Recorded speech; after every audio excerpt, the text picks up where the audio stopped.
think we get ourselves in trouble by trying to outwork each other when we're in this industry with so many people that work so hard, and especially at that level, at the level of Danielle, or the Boulud, like Daniel Boulud's restaurant, like the people there are all, they're hard workers to get to that point, right? And when you are trying to outwork each other at that level, is it a recipe for disaster? Two things. It's up to you. It's up to you. I have the choice to, or either be like, oh my God, that whoever is trying to outwork me, and like, how can I make it happen? Or I have the other section that I did, or the route that I took. It's like, dude, you're really good at this and I suck. Like, let me just work with you. Like, it's not a competition. Like, so one of the things that I say all the time is like, it's not a competition if you know you're winning. Okay. And how do you know you're winning? Because I'm happy. Oh, I like that. Like, I don't want to win against you. I want to win with what I have with me. So if whatever I'm doing today, it gets me closer to where I want to be, I'm winning on my own. Yeah. Like, I'm not competing with you. Like, my intention is not to compete with anyone else. This episode made possible by Restaurant Systems Pro. With excitement, allow me to introduce to you today's guest, chef co-owner of Chaval and the Ugly Duckling, Ilma Lopez. My lady, are you feeling unstoppable today? Every day. I am stoked to have you here. I've had nothing but amazing things being said about you across the seacoast of New Hampshire and Maine, Ilma, and I just can't wait to find out who you are, what you're all about. Let's just find out who are you today in your business? Like, how many businesses do you have? I mentioned them real quick, but what are they? So we have the Ugly Duckling, that is a coffee shop, luncheonette. We do a little bit of everything. 20, 30 seats? Yeah, 20 seats. Yep. To be more precise. Got it. And then we have Chaval, that we can do over 80. And Chaval is a French and Spanish restaurant. Okay, and a little over 80 seats. You've been nominated semifinalist multiple times for James Beard Best Pastry Chef and National too, right? Yeah. So I mean, just to give you an idea of who we're talking about, and literally, I usually say who referred you to me. I kind of lost track because so many people have been mentioning your name, like multiple people, and I want to say it was Justin Walker. I think Keith Saracen might have mentioned your name too. Honestly, I lost track. Everyone here loves you. Thank you. Thank you. I can't wait to get into it. Let's get that motivational, inspirational ball rolling with a success quote or mantra. What do you got for us? Just keep going. Keep swimming. Ain't nothing to it but to do it, right? Yeah. I love it. And it's that hard and that easy. It's really hard. But honestly, I think the way that I live my life in general, every decision that I make, whether work or personal, is all about, I put in a scale, like, okay, this is where I want to go. How much crap do I have to take to get there? And then if the crap that I have to take is worth it for me to get there, I'll do it. If it's not worth it, then I just move on. Yeah. But like, I always make sure that I set my goals straight and I work as hard as I can to get there. Yeah. So what are the things that, for you, like the goals, like what's your filter look like? Is it for you, like what are the things that you have to get in order to be willing to do it? Because of COVID, it was a huge wake up moment for me. It's time with my kids.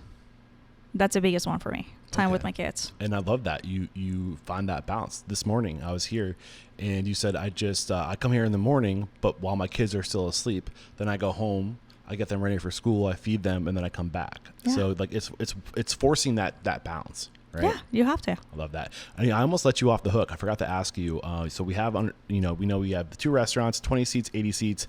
What's the total gross? What are we working with? About 2. 2 million? Mm-hmm. All right, awesome. Okay. Do you have an idea about profit? Are you willing to say that? What percent Our profit? profit is... I know Damien's the numbers guy. Less than 10%. Less than 10%? Yeah. So that's the thing. Like, when you run a restaurant, the overhead is super costly. Yeah. Totally worth it. Yep. Totally worth it. But it's it's a big chunk of it. So our food cost is around like the 25, under 30, which is pretty nice. Like, our food cost is under 30%, which is nice. What about labor? It's over 35%. Yeah. Well, I mean, it's if you're trying to be the best and do the best work, you need the best talent. You can't do it alone, and that talent is worth every ounce of every last bit of that person's 100% worth. But it feels that it's not enough. Does that make sense? It feels like when I see the numbers, I know we're paying them as much as we can. Right. But it just feels that it's not enough, because I also go grocery shopping. I know how much a run to a grocery store. At least like we're the only ones here that have kids. Right. So for us, grocery shopping is about like 200 Yeah. a week. So and that's part of what we're here to do in the industry is to, create awareness about the challenges. I think that the industry, it's just getting harder and harder to do the right thing. Yeah. And the right thing is paying respect to the ingredients, sourcing good holistic food, supporting your community while doing that, and also taking care of your most immediate, most important people, your team. And if you can't do the right thing, if you can't do those two things, the most important things, and be in a safe, secure place, as successful as you and Damien are, getting industry accolades, then what's the problem? You know what I'm saying? There's something going wrong here. What is that? I mean, maybe we can answer that later. Okay. Do you want to give a stab at it real quick, and we'll come back to this later? I think it's the way that we run the country. Okay. Book note that. Sorry. We're going to come back to it. I love it. So don't be sorry. I think you're right. And that's kind of what we're here to do, is to create awareness around this stuff. So where does it make sense to start sharing your story, Ilma? Like, I know you're from South America. Yep. Venezuela? Venezuela. Yep. And when did you come to the States? I left my country 22 years ago. 23 years ago. Yeah. 22 years. The year's 2000 or 2001. 2001. Yeah. I left to go to school. I was supposed to go to school in Virginia and get my degree and then go back home. And then from there I moved to New York and Spain and Asia and then come back and That's awesome. Did you know that you wanted to work in restaurants? Were you working in restaurants? Oh yeah, I was working in restaurants back home. Okay. Yeah. And how old were you when you came to America, if you don't mind me asking? I was 20. 20? Yeah. So you were working in restaurants since I was 18. Okay. Did you know you wanted to own your own restaurant one day? Yes. So from the very beginning, you knew that one day I will own my own restaurant. Yeah. Did you go to culinary school? Yep. And did you do that in New York? No, I actually did it in Washington, D.C. Washington, D.C. I think you mentioned that. I apologize. So when did you find yourself back? Like, I mean, I want to spend time talking about your past, but I also want to make sure we save lots of time talking about where you are today in the future. Mm-hmm. So, like, where would you say you grew the most as a pastry chef? So it's few places. Like, in every place for different reasons. Like, in New York is when I fell in love with it. Okay. Like, I knew that I wanted to cook, and I was doing it back home, and it was wonderful. And I'm pretty lucky, blessed, however you want to call me. I work in at really, really, really good restaurants for really, really good people. Okay. But especially my first job in New York, I was working under Daniel Boulud. Okay. That was your first job in New York? Yeah. Wow. But I have to work for it to get there. But like, anyway, so I was working with him, and his team, like, he did stuff that it blew my mind, that I still find so many people don't do.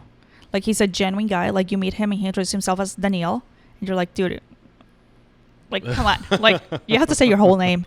But like, meanwhile, you can meet Thomas Keller, and he says his name is TK. Mm.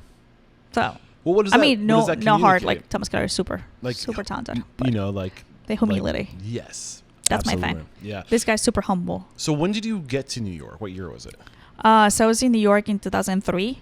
And I think partially I got the job because I was living in Virginia. So I will take the bus at 2 a.m. to get to the city by 6. I will walk into DB Bistro Kitchen. That's where Damien and I met. Work in the DB Bistro. And I remember the pastry chef is like, hey, your address here in your application is Virginia. I was like, yeah. He's like, you live in Virginia? I was like, yes. He's like, so you commute from Virginia? And I was like, dude, I really want to live in New York, and I don't have a full-time job. Like, I really want it. So is that like a 6-hour drive? 4.5. 4.5. Okay. Yes. I've done a lot of driving. I know that. Depending on how the traffic is. Oh, yeah. But I will take the super cheap bus. It was $20 at that time. I don't know how we didn't die, but it's $20 on the bus that you take from Chinatown, drop you in Chinatown, Washington, D.C. Was it Peter Pan? Yep. You know what? So you would take the Peter Pan bus from New York to Virginia every day? So every 2 days. Every 2 days. Where were you staying when you were in the city? No, I will just finish work and I'll go back to Virginia. So every 2 days you'd do the commute? Yeah, and that lasted for a week. Because so it's every interviews. Other day you worked. Yeah, because it's an interview. So, like, you go there, you apply, they make you work. Like, your stash. Okay, they make I thought you were doing stash. that once you got hired, but you were just doing that to go do your interviews. Yes. Got it. So you did this interview. They said your resume says Virginia, and you're like, yeah, okay, I get it now. And it was. I mean, if you tell my daughter's going to do this, I'll be like, no way, dude, you're not doing it. But at that time, I did it, and then when I finally got the job, I remember talking to someone to a girl that we went to school together, and she's like, hey, I have like a Venezuelan friend that lives in New York, and she lived in Roosevelt Island. Then nobody lived there. I thought it was great. It was awesome. And I literally met her at 42nd in Times Square, and she's like, hey, like, come over. And I went with her to her place, and she had a seat of like, you know, towels. And she's like, hey, like, you look tired. You need to take a shower. And that was like the nicest thing that somebody that doesn't know me has done for me. I love that. I mean, I love the just like the desire to like to make it work too. If you want it bad enough, make it do. The further you're willing to go to show people you want it, people recognize that. You know, like take a shot, like and let people see how bad you want it. So the things like you depend, like I was raised this way. Like I was raised to do everything you can to make your happiness, as it says. Like my happiness and unhappiness doesn't depend on you, doesn't depend on anyone else. So it's up to me. Doesn't say that one more time. I want to make sure I understand. Like your happiness, depends on you. Depends on you. You have to work to be happy. 100%. If it's meant to be, it's up to me. Yeah. Yeah. I like that one. So you're just trying to like that's actually a really cool point. And this is something that I think is really interesting, that one cool thing about life is unique about life is that it has the ability to bend probability. Life finds a way to find a way. And they did this study. If anybody wants to fact check me on this, I've heard through hearsay. I can't remember where exactly I heard this, but they did a study where they put this plant in a dark room and they had a random light go to any like corner of that room. It would just randomly just point anywhere. And they would put the plant in a corner of the room, and then it would track the light. And almost every time, I think every time, the light would go to the plant, no matter where the plant was. It would bend probability, because the light would get what it needs to survive. And I don't know if that's true or not, but if that is true, so this is the thing. You've heard this before? Yes, and the other thing is I do it with my plants. I love plants. Yep. So at home, when I put the plant like by the window and I see a plant, or like the flowers are like more towards one side, you just flip it. So like every few weeks, I just rotate my plant just enough just enough that it goes all around and my plant grows straight. Ah, interesting. So it does. But like, yeah, I mean, life has the ability to bend probability. And this is like the whole idea like when they say like, you know, like if you just like say things over and over again, if you read the same thing, if you say it out loud, like you can manifest that. Your brain starts to look for ways to make that thing happen against the odds. So great. I mean, what you're shaking your head. What do you want to say? I have it in my car. So this year has been personally a really hard year. And anyways, I talked to my mom a lot, and she wrote this in. So every day, like when I get in my car, it's next to my kid's picture. You know, on the dashboard, you're supposed to like be reading if you have gas and stuff like that. But I have my kid's picture there, and I have this thing that says like, which gift do you have for me today? So every day I read it, and that's one of the things like, and it's a reminder. It's like, hey, like every day is a new adventure. If you have a shitty day yesterday, doesn't mean that you're going to have a shitty day today. Yeah, that is up to you. Like what's out there for you. I love that. And it's up to you to get it. Yeah, we have a lot to cover because I'm looking at your timeline here. You're at Le Bernardin, you're at Cafe Boulud, you're at El Bulli, Taylor, Corton, and DB Bistro. Yeah, and WD50. And that was from 2000 to 2001 to 2000. I moved here 2011. 2011. So to be fair, I spent. Again, for me, it was great, awesome. I know for people it's not. But when I moved to New York, worked for Daniel, did the whole thing, and that's when I fell in love with the kitchen. It's the first time I heard the music, if that makes sense. Like, as soon as the way that the kitchen was, like, everyone was French. It was just like few Americans, but pretty much French. And the only Spanish speaking people were, it was like 3 people in the kitchen. It was myself and Joanna. It was just like, anyways, it was just us. And everyone else did dishes that spoke Spanish. And it's one of those things that you have to prove that you're not just another girl in a kitchen, like in a man world. And you also have to prove that you're just not someone that literally just came in and is doing this just as a mean of paying rent. Right. So how do you show that? How do you prove that? Working as hard or harder than anyone else. Okay. Like I was the first one in, the last one out. My chef, Olivier Mueller, which I adore, and he's wonderful. he will send me home. He's like, hey, just like, please go home, stop. But it's one of those things like you have to keep doing it. You have to keep doing it. And this guy, yeah, like have a reputation because I have super bad temper. And in all those years you have a bad temper? No, he has. I was gonna say I could not see that. No, he has a bad temper. Just Okay. at home. Okay. He has a bad temper. Or is it Damien? No, Olivia Mueller. Oh, I don't know. Sorry. Thank you. No worries. Olivia Mueller. He has a reputation for the temper and whatnot. To me, he just yelled at me once. Okay. In all those years. But again, like, you know, if you know what you're doing and you work really hard, it doesn't happen to you. Do you think we get ourselves in trouble by trying to outwork each other when we're in this industry with so many people that work so hard, and especially at that level, at the level of Danielle, like, or like the Boulud, like Daniel Boulud's restaurant, like the people there they're hard workers to get to that point, right? And when you are trying to outwork each other at that level, is it a recipe for disaster? Two things. It's up to you. It's up to you. I have the choice to or either be like, oh my God, that whoever is trying to outwork me and like, how can I make it happen? Or I have the other section that I did or the route that I took. It's like, dude, you're really good at this and I suck. Like, let me just work with you. Like, it's not a competition. Like, so one of the things that I say all the time is like, it's not a competition if you know you're winning. Okay. And how do you know you're winning? Because I'm happy. Oh, I like that. Like, I don't want to win against you. I want to win with what I have with me. So if whatever I'm doing today, it gets me closer to where I want to be, I'm winning on my own. Yeah. Like, I'm not competing with you. Like, my intention is not to compete with anyone else. Right. Where did you want to be back when you started working in 2001 with Daniel Boulud? I wanted Olivier to call me if he needed something in the kitchen. I wanted to be that person. Okay. The right-hand person. Yeah, I wanted to be that person. Okay. And he did. So it was awesome. I love that. But that's the thing. Like, I wanted to have... My goal was moving to Spain and working for Paco Torreblanca. That to me is like one of the best pastry chefs there. Old school, but fantastic. So that was my goal. I was like, if I do, you know, step 1, step 2, or step 3, I will get here. Okay.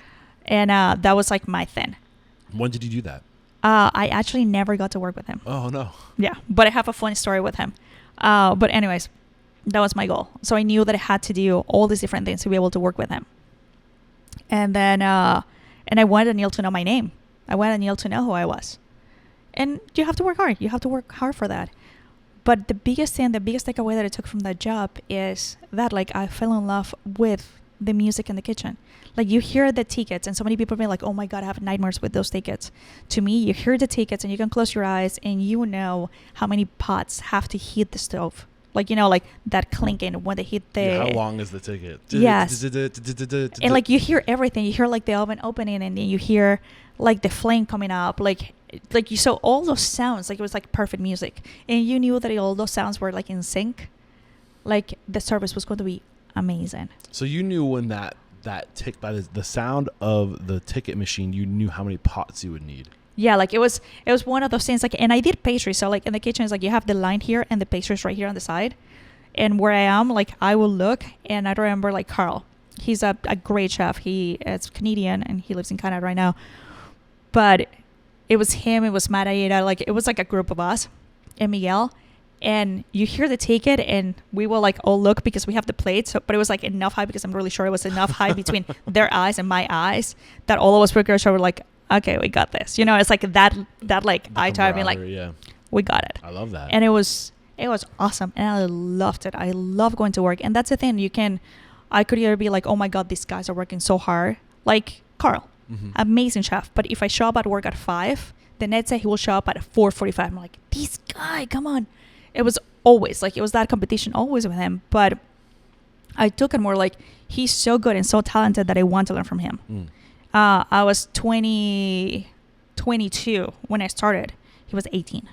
So it was one of those things, like, I can either be upset because he started way earlier, or I can try to be his friend and try to figure out like how he got so talented and learn from him. Yeah. And we become really good friends. I think that relationship between chefs should be the same relationship between restaurant owners. Yeah. You can choose to be jealous or envious of what the person down the street has accomplished and what they're doing. Or you can say, I want to go learn from that person. This person's doing something right. I want to go become friends with them and see how I can help that person become better and see how they can help me become better. Yeah. What happens when you do that?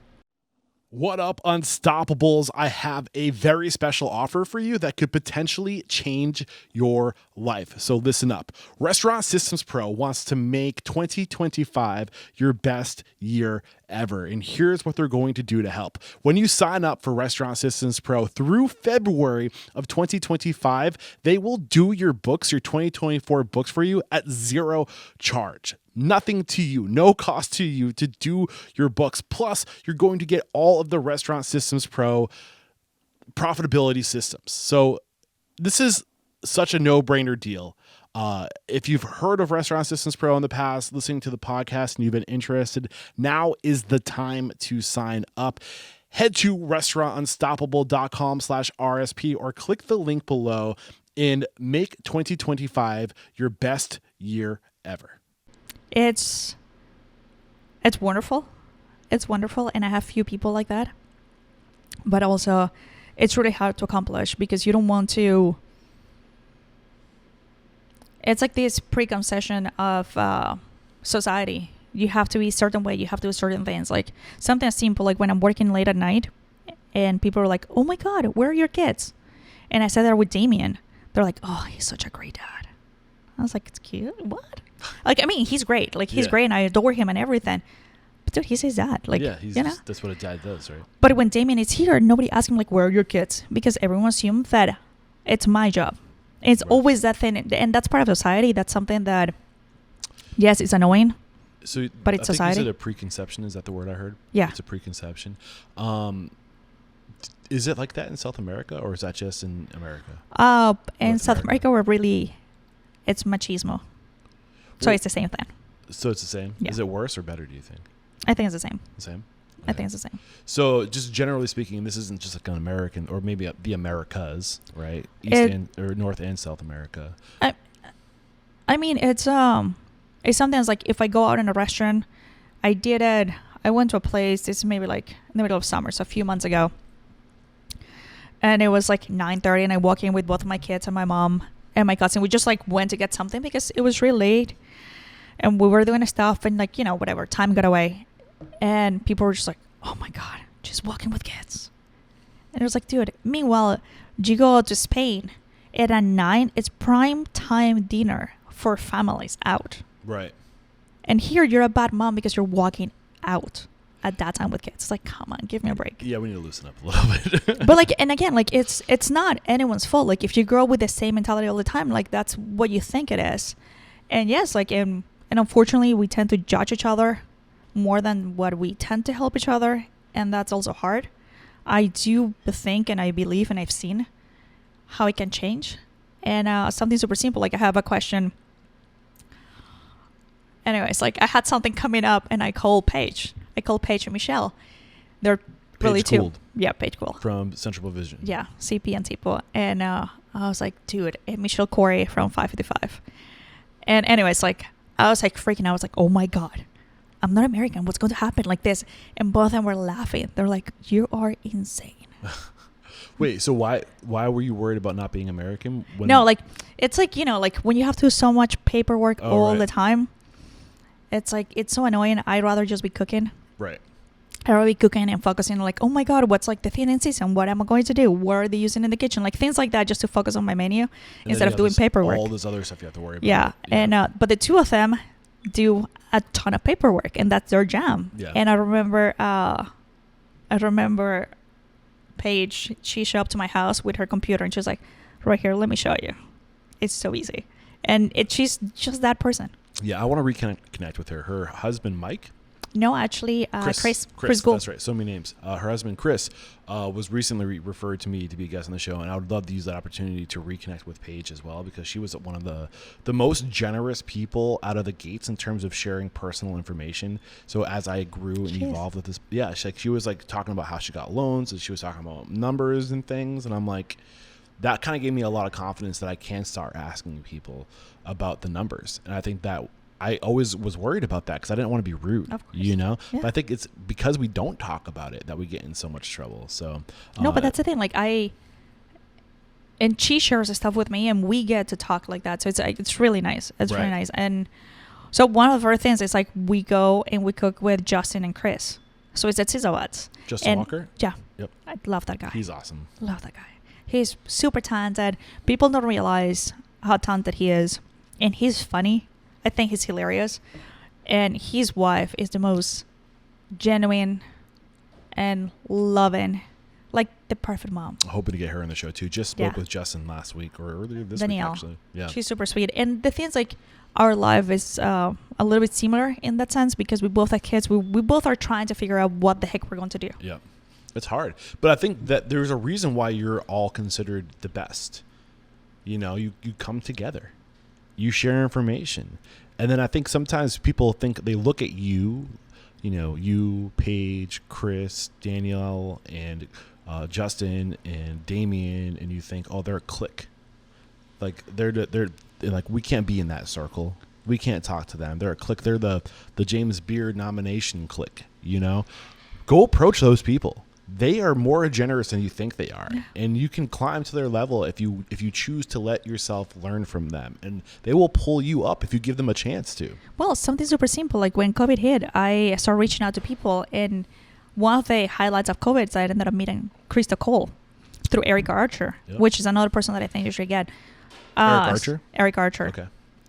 She runs a wine business she's like really unique, her wine business based in Portland, or in Maine, I should say. But like the whole point is she just genuinely wants to help you. Mm-hmm.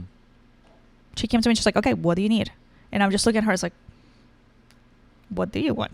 It's like, this is not how it works. Like, what do you want? She's like, no, nothing. Like, seriously, what do you need?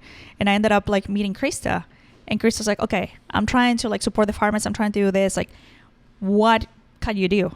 And I started baking for her. And thanks to that I started baking for her, I'm able to approach other restaurants being like, dude, like I can do your pastries. And that's how I ended up meeting Chaval and Mike, which are super talented. Again, great. We love the restaurant, Wayside Tavern. And thanks to all those little connections, we're able to have more of a sincere conversation. And we get to talk to each other being like, I really love their bowl of pasta. And they have like these cupcakes that I really like. You and I talk about it. No, I'm trying to think. Is today Monday or Friday? Because I remember the last time I was there, it was a Monday, and they had their burgers. I was like, wait, that was this week. I've done 7 interviews. Today's Friday. Yeah. I mean, but I think what's going through my mind hearing you talk. Am I cutting you short? Did you want to? No. Hearing you talk, it's how do you get to this point where you're in those quote unquote cliques, those circles? Not that I'm calling you a clique, but how do you get to the point where you don't go to those people asking for something? You go to those people asking what they need. How can I help you? What do you need? How can I be? And if you can find a way to add value to someone's life before asking to receive value from that relationship, the value will come eventually. You can't try to figure out where it's going to come from or have expectation, but if you just go looking to give value. So it's funny because when we talk, we say that we're not the cool kids. We're not in the cool kids club. Because like it's, like, you know, you have a lot of cliques through the city, the country, whatever. And you all try to all work together. For us, I think we just became friends because we got through the same crap. The same crap? What is that crap? Life. Like, not that life is crap. Life is awesome. But it's just like What is crap? Putting you on the spot here. It's running a business and running a household and somehow try to figure out how to still be married, and you're never going to find a balance. That's my conclusion. It's not a balance. It's not a thing. Like, always something has to give up. And it's a matter of trying to find that significant other. In my case, is trying to find a significant other that understand that his number, in this case, that guy right there, it's like number 7. He's number 7 in your life? It's hard. Like, it's hard. And like, he always joke, he's like, even the duck comes before me. But like, it's hard. Like, it's hard. And trying to find that, and I think... But you share a number 1 and number 2 and a number... How many kids do you guys have? 2. Yeah, so like, equal one, right? Yeah. But you share that. I mean, and honestly, when you think about it, like, he jokes because he's like, you never have time. Because, like, like, or either I'm with the kids, I have to do stuff at home. You have to do a stupid interview with some guy with the podcast. No, that's not true. But, like, anyways, we both always have stuff to do. Yeah. Always. When I'm off, he has to go to a dentist or, like, whatever. Like, it's always a stuff. You always have a stuff. We have to go at Samstrom, like, whatever. But I think with Justin and Chris is because they have the same load that we have. They can relate. Yeah, so that's easier. Yeah, they can sympathize, not empathize. They are going through what you're going through. We need people who are going through what we're going through.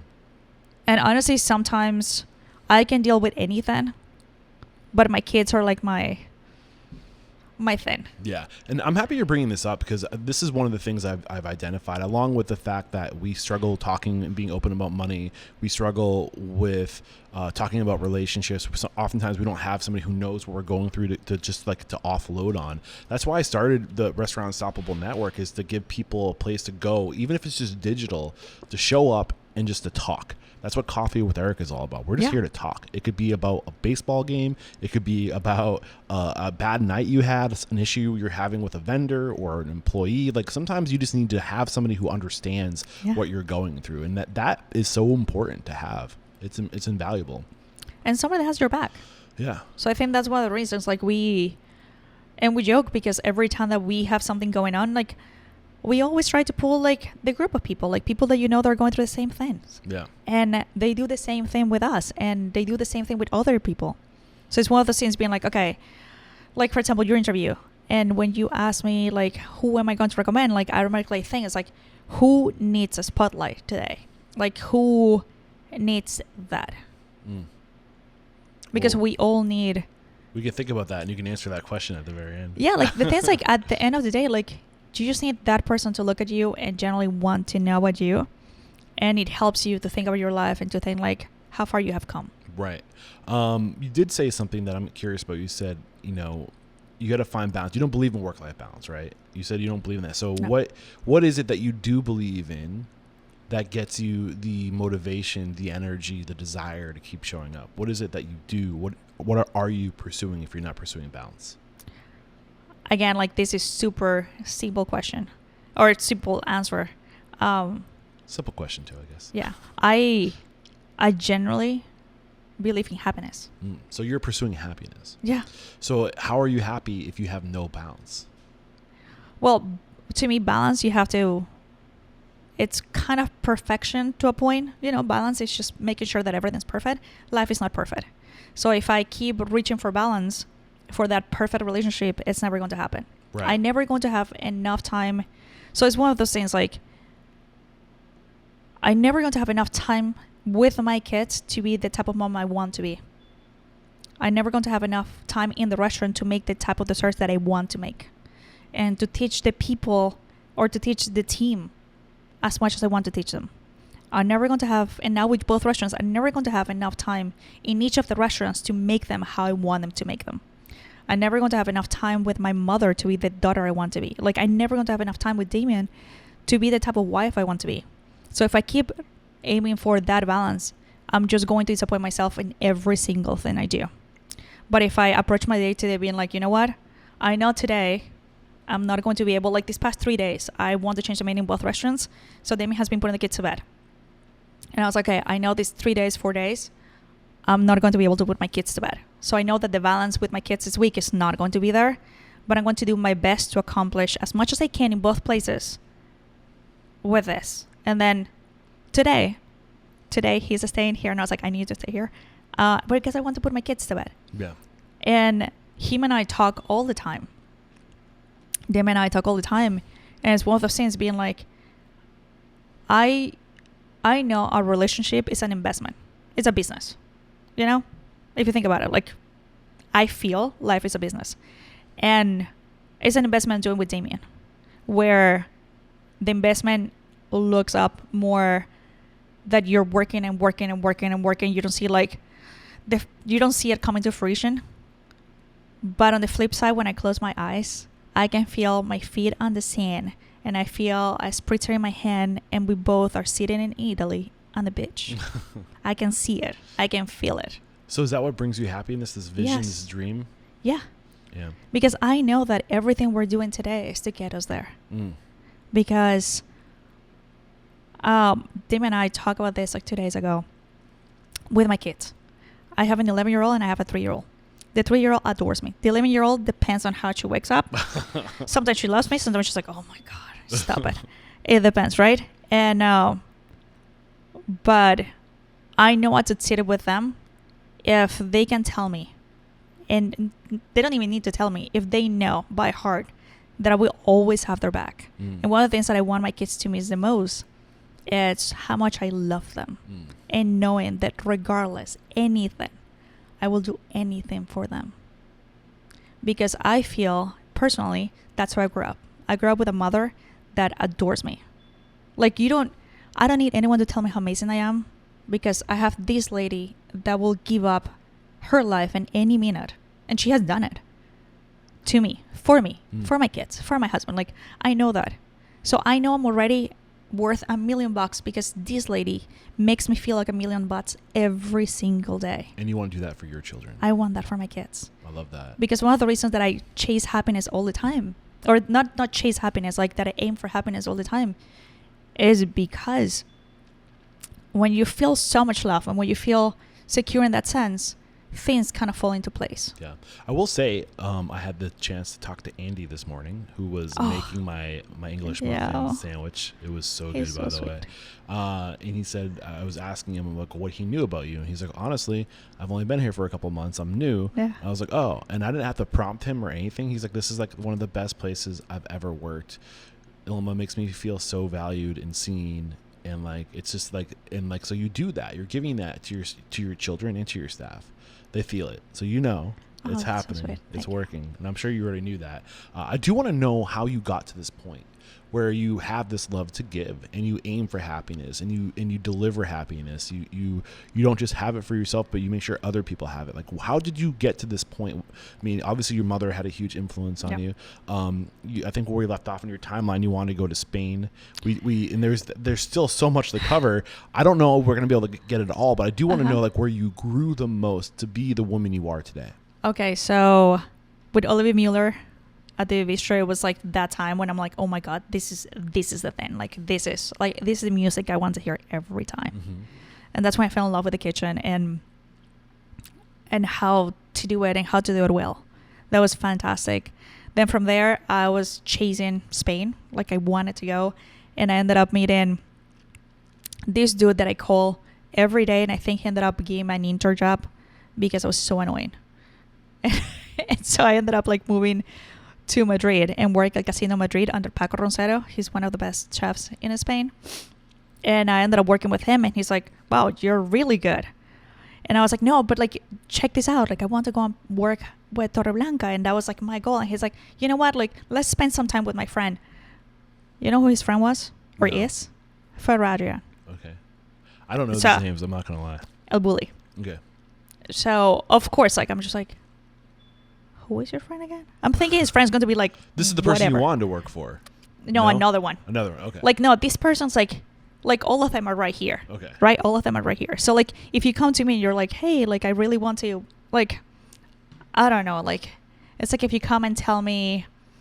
And Ilma was talking with her hands, for the record. So when she said right here, she was holding her hands high and equal. Yeah. It's like these guys are like the people. Yeah. Like the people you want to work for. Like, they're the people.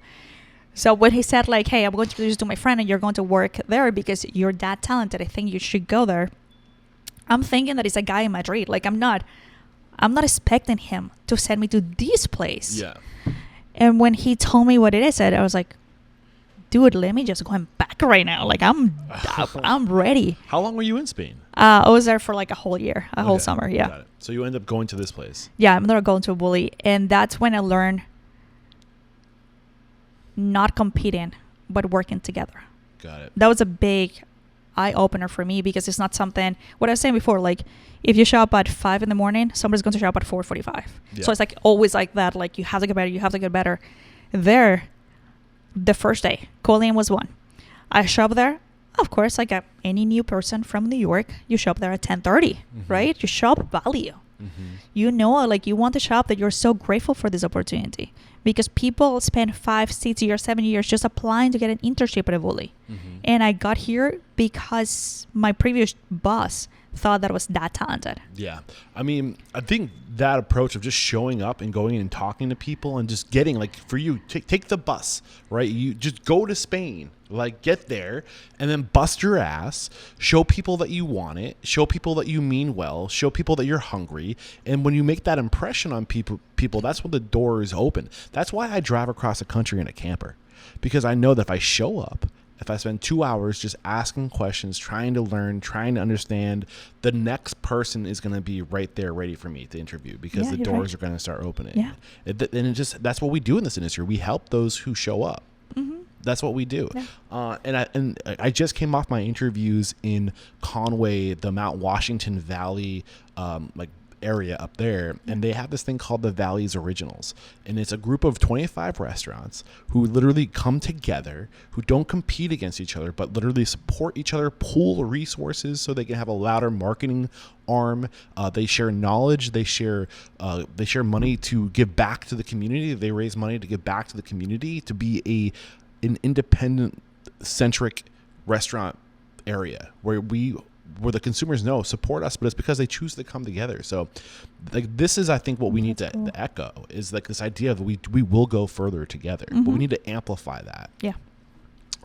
So you learned this when you were in Spain. Yeah. So I remember I shopped there at 10:30, and this is right next to the ocean. This is like Costa Brava, so you're right next to the beach. And I remember, like, Ferrad look at me. He's like, "You're a little early." And I was like, "Yeah, like I'm ready to work." And he's like, "No, everyone work together."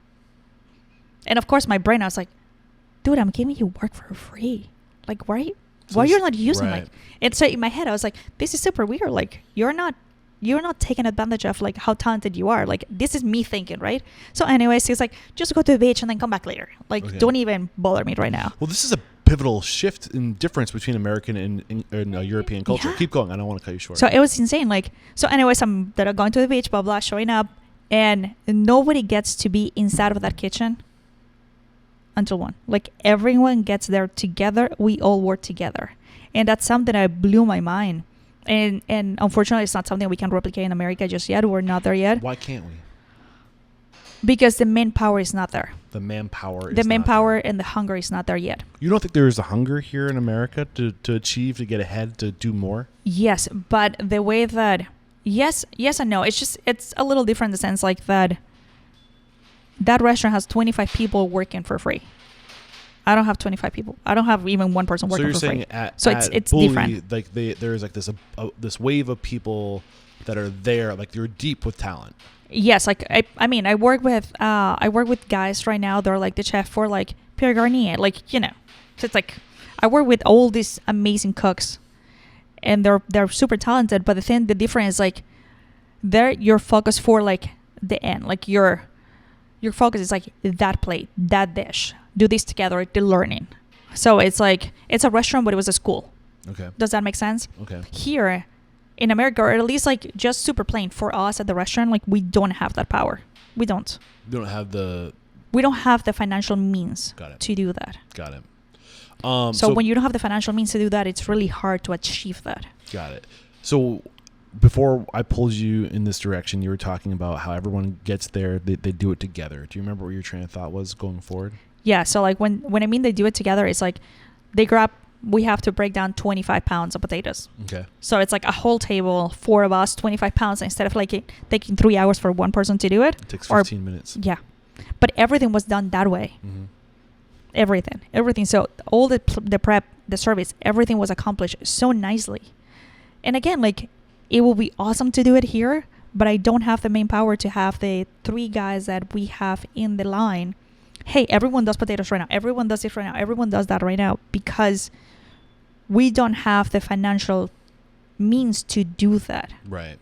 So that's a thing that is different. So you learned about this idea of doing things together versus doing everything on your own here in the Americas. What else do you learn while you're over there? Just giving everyone the same opportunities, and know that you don't do it here. It's this guy believe on having fun. Seriously, like the way the kitchen, like how so many people complain about like how, old school chefs yell and kick stuff and do all these things. Again, like super blessed, lucky that I didn't go through that. I just didn't. I never work. I work with 2 people that not super happy about it, but that's not on my resume. But all these other amazing humans that I work with, I didn't experience that through them. Yeah. Or with them. But the thing there, it was like when it was your day off tomorrow, you wouldn't clean today. We all clean for you to make sure you start your day off early. So little things like that. And every shop, like it was nice. It was awesome. And I see a shift here. Like here we like obviously everyone comes at the same time. We do prep, like if we're doing, I don't know, let's say we have to cut chive. One person goes chive for the whole restaurant, like things like that. So we do stuff like that here in a way smaller scale. But it was amazing how the restaurant functioned that way. Many hands makes for light work, and misery loves company. Yeah. So if you have to do the shitty thing, but you're all doing the shitty thing, it's not so bad. Yeah. No, it was great. Like it's a whole totally mindset that I haven't seen before. Yeah. And I just saw it in that restaurant. So you come back to the States after a year. Yes. Where'd you find yourself? Again for Daniel. What's that? Daniel. Danielle. Oh, Danielle. Back to Daniel. Oh, Daniel Boulud. You were there when you started, right? So you went. Yeah. You left him and you went back to him. Yeah. Got it. And how long were you there with Daniel again? I was there for 2.5 years. So now we're about 4.5 years into your career in America or away from home. Mm-hmm. I see that you start. Then you went to Le Bernardin afterwards. So I was there for Danielle El Bully. Where'd you go next? Then Danielle again. Then Danielle. Where'd you go after that? Then after that, so this is when it gets funny. Okay. I got deported. Oh, you got deported. So when you get deported, anyways, I did 3 visas for Danielle. So I did 1 year, then 2.5, then 3 years. So you do like all the years, right? And the last visa I did for Danielle was a 3-year visa, the long visa. And they were like, hey, you just have to go home and stamp your passport like every other work visa you do. Stamp.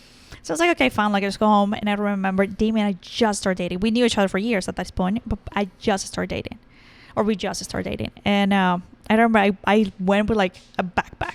Because I literally just went home, go and see my family, and then come back out after 4 days, stamp my passport and see you later. Get there. And the guy at the embassy was like, oh, you have been outside of Venezuela for too long.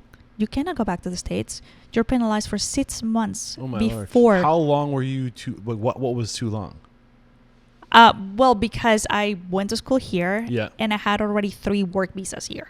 Oh, so you can't have more than 3 work visas? You cannot be away from your country for 5 years, like more than 5 years. So of course, I didn't know this. Oh, you're gone for 6 years almost. Yeah. Okay. So when you came back, they're like, you can't leave for another 6 months. No, so they take your visa away from you. Yeah. So you don't even have a visitor's visa. Like you're zero. You can't. So you're penalized for applying for another visa to visit the States. Okay. For 6 months. Okay. So of course, I was just like right away. I called the restaurant, and I called the lawyer because everything goes through the lawyer for Danielle. And I was like, oh my God, what the heck? So I called the lawyer. They're trying to figure out the paperwork, like the whole thing. Anyways. And I remember the last call was today, and I was like, so, funny enough, this is what just happens to me. He just opened Bar Boulud. And I was like, hey, this is just what happened to me. I need you to go and pack my apartment. I was like, if you're if I cannot apply for a visa for 6 months, I cannot pay a New York City apartment for 6 months. And I was like, dude, if you don't mind, I'm packing out my place. Can you do me a favor and move my apartment out? Can you move me out of my own apartment? Yeah, it's like, you're so sweet. Thanks, I love you babe. so much. We were just in it for maybe like 2 months at that point. I was like, please and thank you. And my uncle went to New York with my aunt and like helped him out do the whole thing. But anyways, that happens. But what I was going to say is the thing that I learned from Daniel, like all those times that I keep going back to him, is because he make you feel that you belong. He will walk into every restaurant because I got the pleasure to work in 3 of his restaurants. He will walk into a restaurant, he knew your name. Granted, I worked with him for long enough that he knew my name, whatever. But he had, I swear to God, he had to have someone that will go and be like, okay, Eric, you're walking at Chaval. The porter name is Wilfredo. The person, the prep is Navea. This person, blah, blah. So literally walking into the restaurant, he will go to people and go like, hey, Eric, how are you? Hi, Wilfredo, how are you? Hard time. Like, he knew everyone's name in each restaurant. Wow. That's impressive. That's hard to do. So that's the thing. Like, he knew. And I remember the first time I dye my hair and he will come to me. He's like, oh my God, I like your hair color. And to me, I was like, oh, this guy even noticed who I am. Like, but he did that in every place. So that's when I was like, dude, like, you're giving your team a value. And that was my biggest takeaway. It's like, you're giving your team a value. Like, and that's when I'm like, okay, I have to give everyone that I work with a value. Yeah. Well, you think, I like to quote Will Guidera just recently said, hospitality is seeing someone. Yeah. Right. And it's that simple. And if you look at human needs, it's like the third thing from the bottom. It's, I have my most physiological needs taken care of. I have security. That's the next thing. And the next thing above that is being seen. As what I told you earlier, it's like you just need to give that 5 minutes of your day to someone to make your day happen. Yeah. And that's what we're taught to do to our guests, to see them, to remember them. Oh, how was that thing you said you were going to do the last time you were here? Oh, how's your daughter? She was here with you last. Did she enjoy her time visiting you? You know what's a basic? Knowing what type of water you drink. Yeah. And having that water ready for you. On the table. Just being remembered, being seen, being valued. And if we can turn around and offer that same experience to our team members, to see them, to value them, even if you're Daniel Boulud and you have all these restaurants with all these people working for you, I wouldn't be surprised if he has flashcards at his house. 100%. Going through things just to remember. Did you ever watch the Where's Prada? Devil Wears Prada. Yeah. Do you remember that scene where like she's walking and she has someone next to her being like recite in every single name that people that she's seeing? I swear Daniel has someone like that. Yeah. I swear. I have not seen the movie, but I do know the reference Devils Wear Prada. I think that movie's quoted, but yeah, 100%. I mean, but that's what that's what people do to be excellent. It's awesome. Yeah. That's wonderful. Where else did you grow during this time? So you went back to Daniel Boulud. You got deported. Were you gone for 6 months? I was going for a year. For a year? Yeah. So I got a job at Silver Seas. That is a super high-end cruise line. So I was their pastry sous chef for the whole thing. That's cool. So it was really cool, and that's where I learned to. That's where I expanded my boundaries, my horizons, I guess. Like I was able, so we did for the cruise line, just to like have a perspective where I was. Like I bordered in Athens, and it was on my 26th birthday, and I remember this vividly because it was the day that I boarded, and I never been to Athens before, never, ever, and I never been on a boat before, like on a cruise, and I took my plane to a country that I have no idea how to speak Greek, not even hello in Greek, nothing. To start from zero, have someone pick me up and take me to this huge cruise. And it was terrifying, but it was wonderful. Wonderful. It was great. And we did that, and we went from Athens all the way to Hong Kong. Yeah. We did From a boat? Yeah, so we did... From Athens to Hong Kong? Yeah, so we did Holy China, moly. we did Australia, we did New Zealand, Tasmania, India. Africa. Yeah, like we did it all. That's amazing. I mean, one thing I want people to understand, if they're passionate about hospitality or culinary, if you're good at either one of those jobs, front of house or back of house, you have a passport anywhere you want to go. And that is one vertical of this industry that I don't think is addressed enough, is the yachts, the cruise ships. Like, you can see the world. But I think it's like, yeah, you can see the world, but you also work really hard. Yeah, you're gonna work your ass off. So this is the thing. Like, and you get to make, you get to make your own tour, I guess, if you want to call it that way. Like I knew that I just wanted to work with like the best of the best of the best. So I went to the high end. Like, it's nothing better than this place. It was nothing better than that place at that time with those people. So I knew, like, okay, if I'm going to be penalized for 6 months, I have two choices: or either be here and cry my eyes out, or try to take the best advantage of it, right? Mm-hmm. And I was like, okay, where do I want to go back? And my goal was moving back to, I know that him and I were just dating, but my goal was like moving back to Europe, because that's, the same language, it's similar. My best friend lives there. So I was like, oh, this is like, it's just easier for me in that sense. And it's so many amazing restaurants, whatever. But I ended up in the cruise line or in the cruise And it was wonderful. I got to go to a bunch of different new countries, try food, make food that I never made before, work with people and industries that I never even knew. Like it was fantastic. It was a fantastic experience. And that's when I learned that I could work that hard. Because even in New York, you work super long days, but you work 5 days or 6 days a week. And you work long days, like 14-hour day. When you're in a cruise, you work 7 days a week, 14 to 15 hours a day. Yeah, you're making good money, though. 7, yes. You're not spending any money either. But it's 7 days a week for 7 months. Yeah. It's not a day off. It's not like, oh my God, I'm sick today. You better be dying for you not to shop. Because nobody else gets on the boat. You're in the middle of the ocean. Who the hell is going to cover your job? Exactly. Nobody. Yeah. And Can't fly somebody in. And the other thing is like you're in this. It's a baby cabin. Like you have a bathroom that you pee and poop and do everything in the same place that you're taking a shower and brush your teeth. Sounds like my camper. Yep. No, but like it's a tiny space, and you see the same people every day because it's like a group of people for these 7 months, a group of people for these 7 months. So you see the same people, and that's when I learned that physically I was able to work as hard, that I was able to retain all that information, I was able to learn as much, and also I found how my mental health was super important. How did you find that? Because by month 2.5, 3 months, you see the same people every single day. Every single day. It's nothing new. It's the same. Is that good? It was really hard to get used to it because, you come from a place that you take the subway, you see like 1,000 people different. But is that normal? What do you mean? I think it's weird. To your point, I think that I don't know if this is the point you're making, but I would argue that it's better for your mental health to see the same people every day than to see thousands of people a day. I don't think we are hardwired to see thousands of people a day. If you think about it, that's a relatively new issue to be able to see. But you're able to disconnect. Oh, so being able to unplug. Yeah, like when you're in the subway, like you're you, and it could be like these 1,000 people that you don't know, but like you're you. You're you, and you're like, oh, okay, those are new shoes. Like, oh, that's kind of cool. Yeah. Like, you get to see. You don't have to engage at No, like it's there. Yeah. It's there. It's there. It's like seeing a new movie. Right. So every day you see a new movie. When you're in the boat, you see your same movie every single day. So do you want to see the same movie every day for 7 months? No, right?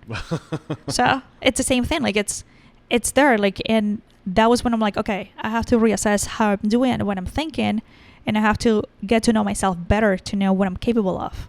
So that was my biggest thing for the boat. It's like learning about me. It was awesome. What did you learn about yourself? That I'm able to accomplish what I put in my head. But haven't you been doing this the whole time up to this point? No, this way. Okay. Not like this way? What was different about this way? It was I don't know, realizing like being grateful. It was just it's what I was saying before, like it was hard to see the same movie every day. Yeah. So like you're like about to the breaking point. You're like, oh my God. If I have to see this person another day, hear the same cheesy joke. No, and everyone is so lovely, and everyone wants to help you, and everyone wants to be there for you. But then, I honestly don't know what the heck clicked. But you start like seeing life differently. You start seeing like things differently. Yeah. And it's something super basic. Like I will run every night. You get to use the amenities when everyone goes to bed. So you get to run like after 11:30, and you run on the top of the boat. So you're running, and the only thing you see is like pitch black, the ocean. I mean, you fall down, you're dead forever and ever and ever. But like it's just like you're running to this like never ending. You don't see an end. It was fantastic. It was great. Like I had a blast. So you did that for a year. What up, Unstoppables? I have a very special offer for you that could potentially change your life. So listen up. Restaurant Systems Pro wants to make 2025 your best year ever. And here's what they're going to do to help. When you sign up for Restaurant Systems Pro through February of 2025, they will do your books, your 2024 books for you at zero charge. Nothing to you, no cost to you to do your books. Plus, you're going to get all of the Restaurant Systems Pro profitability systems. So this is such a no-brainer deal. If you've heard of Restaurant Systems Pro in the past, listening to the podcast, and you've been interested, now is the time to sign up.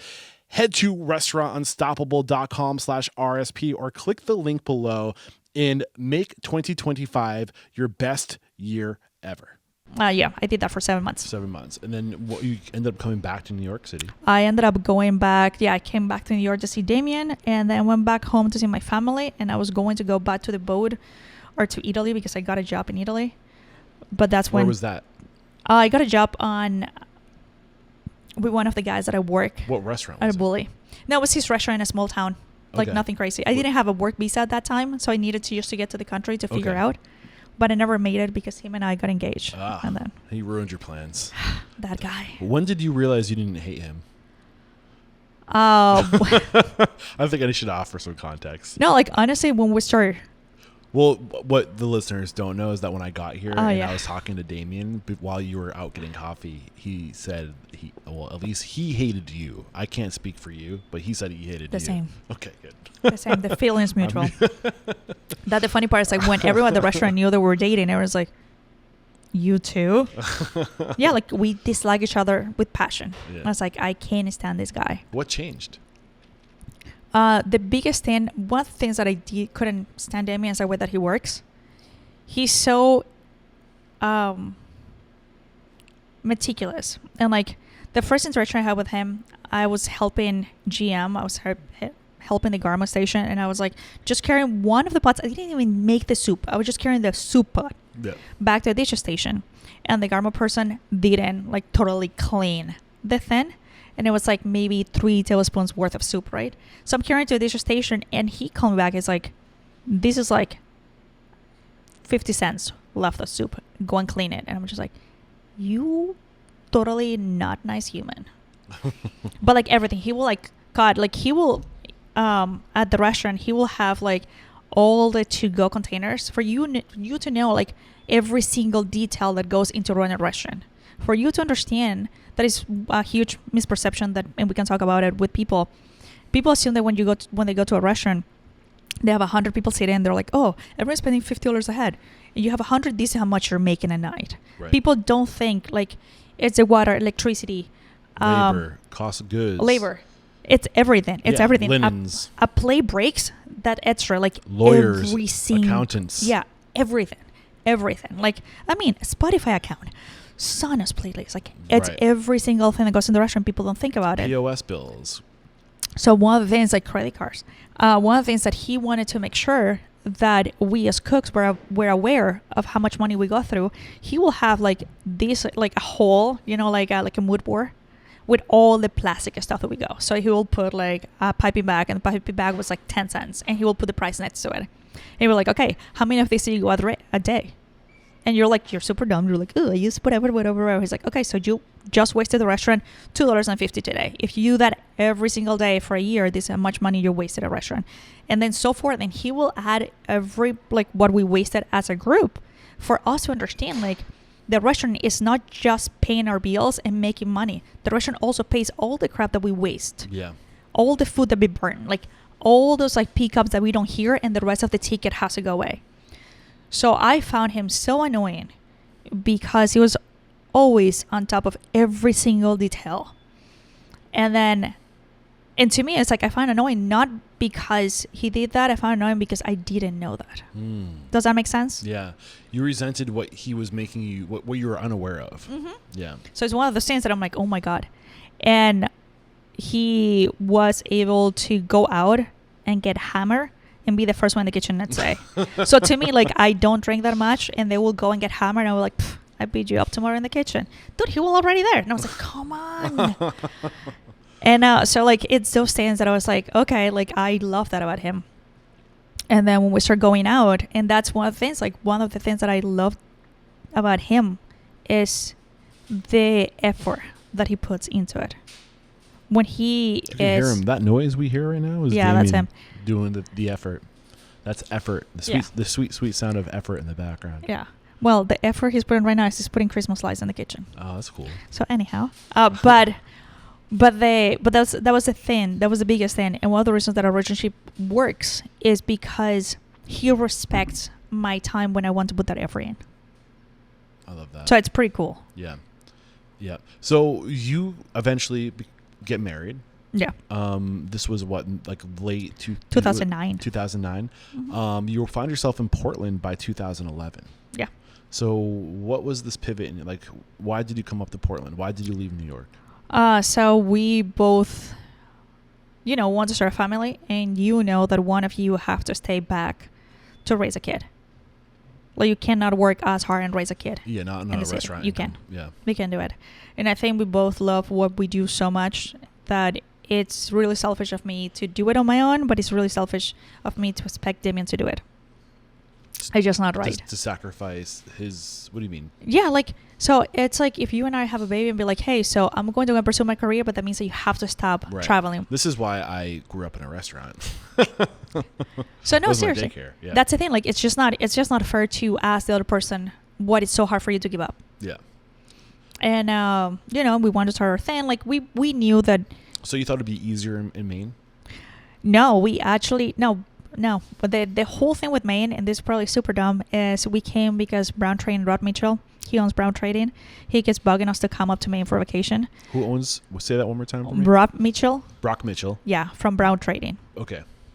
He keeps bugging us to come and visit Maine, and we came the first time. We're like, wow, this is actually pretty cool. Yeah. We ate, and the food was fantastic, and we're just realizing like it's hard to have a bad meal in Maine. It's hard to have a bad meal in Portland. Mm-hmm. Because everyone cares so much, and you're literally right next to the ocean, and the farmers are so close to you. And it was it was so nice, and they were so kind. And you have all the outdoors. And for me, I wanted a place where we can have kids, and our kids can move away and do whatever they want to do, but they can always come home. Mm-hmm. I haven't been in my country in 12 years. I cannot go back to my country. You can't? Why not? Because the political situation in my country. Oh no! I'm not allowed back in. But do you want to talk about that? It's not just me. It's so many people that cannot do that. I can do it through the green pastures, but I'm afraid I have 2 kids, and I just don't feel. I cannot take a plane and go back home. Okay. Could your kids have passports? They have American passports. And they can't go into Venezuela? No. Well, they need a Venezuelan visa. Okay. But if I cannot go to Venezuela, it's kind of like defeats the purpose. I got you. I'm completely ignorant on this, by the way. No, it's so my country is a dictatorship. It's a dictatorship. Yeah, it's a dictatorship. And last time I went, I was trying to go to Venezuela. They penalized me for 6 months, and that's all cool and fun when you don't have kids. When you have kids, you can. You can't do that. Right. So it's because it already happened to me. It's one of those things like you're afraid it'll happen to him. Yeah. So, got it. Yeah, like the time that I tried to go, I needed to do my passport, and they're like, oh no, go and do it in Venezuela. They give it to you right there. So thank God I didn't. I was listening to my uncle. My uncle was like, hey, don't travel. Like, just wait until you have it.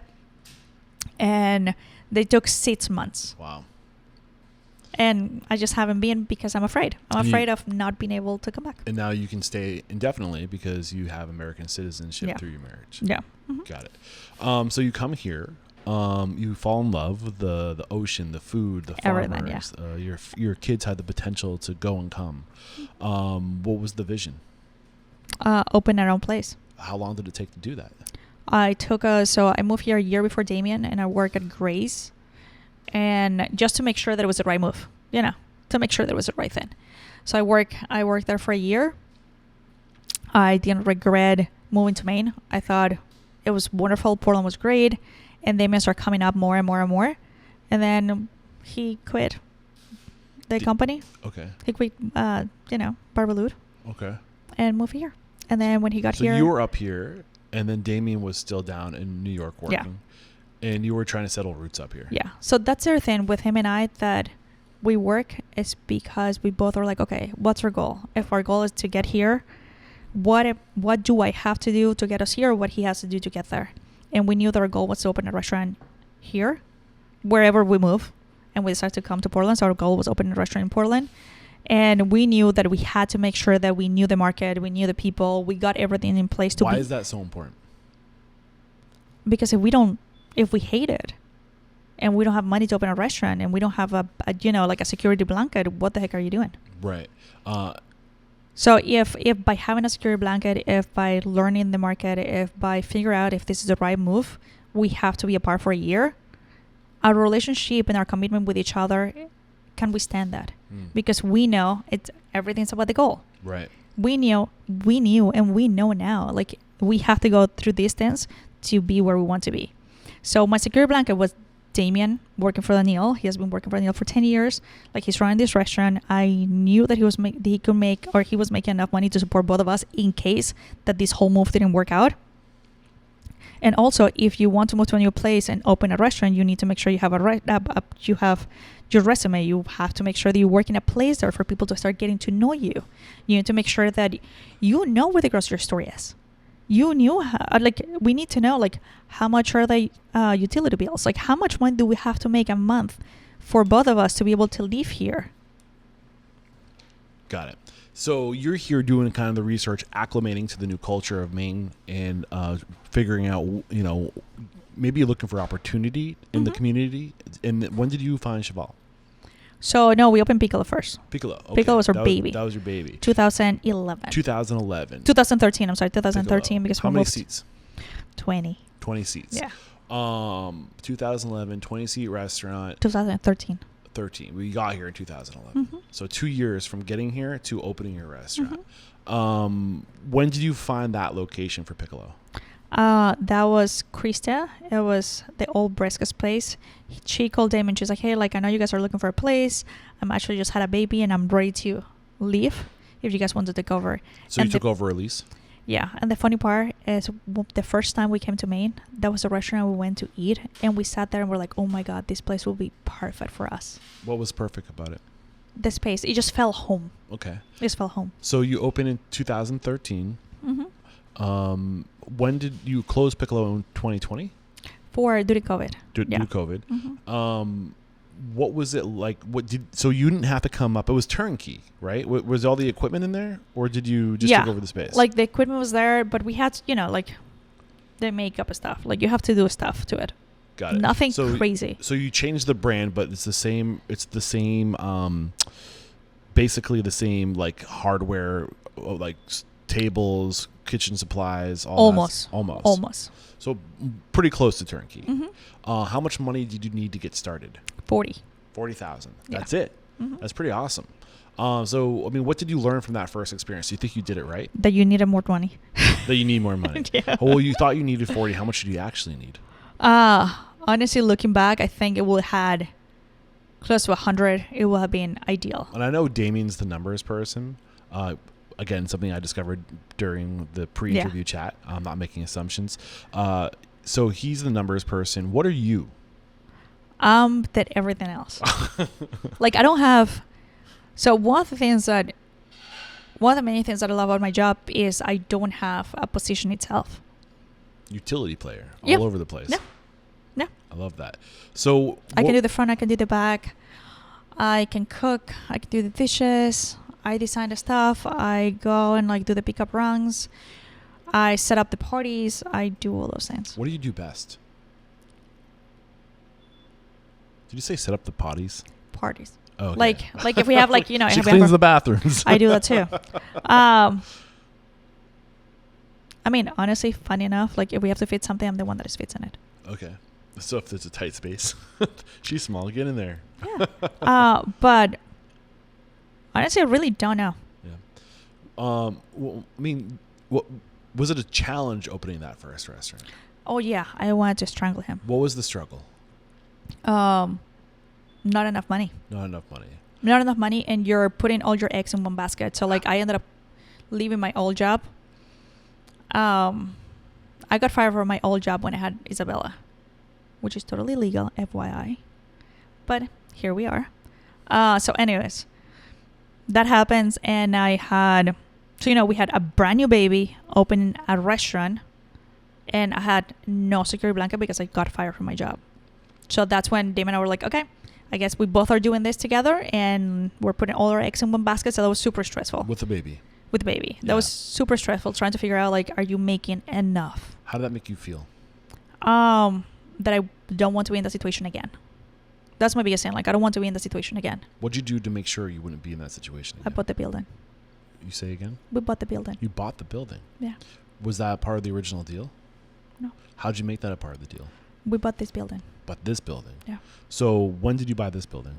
5 years afterwards. 5 years after. Mm-hmm. So from 2013 to 2018, you were just, it was stress. It was emotional. It was grinding. It was But fear. you know what's super cool? We got to work with amazing people. Like I got to work with Luke. He ran the kitchen at Piccolo, and he's super talented, and it was wonderful working with him. And I got to work with one of the most talented people in our state. Her name is Kelly Nelson, and she is a machine, and learned so much from her. Like the way that she runs the front of the house, I was like, oh my god, this lady is like the bomb. What were you learning from her specifically? How to run the front of the house? But give me an example of something she taught you that sticks with you. She is a super hard worker.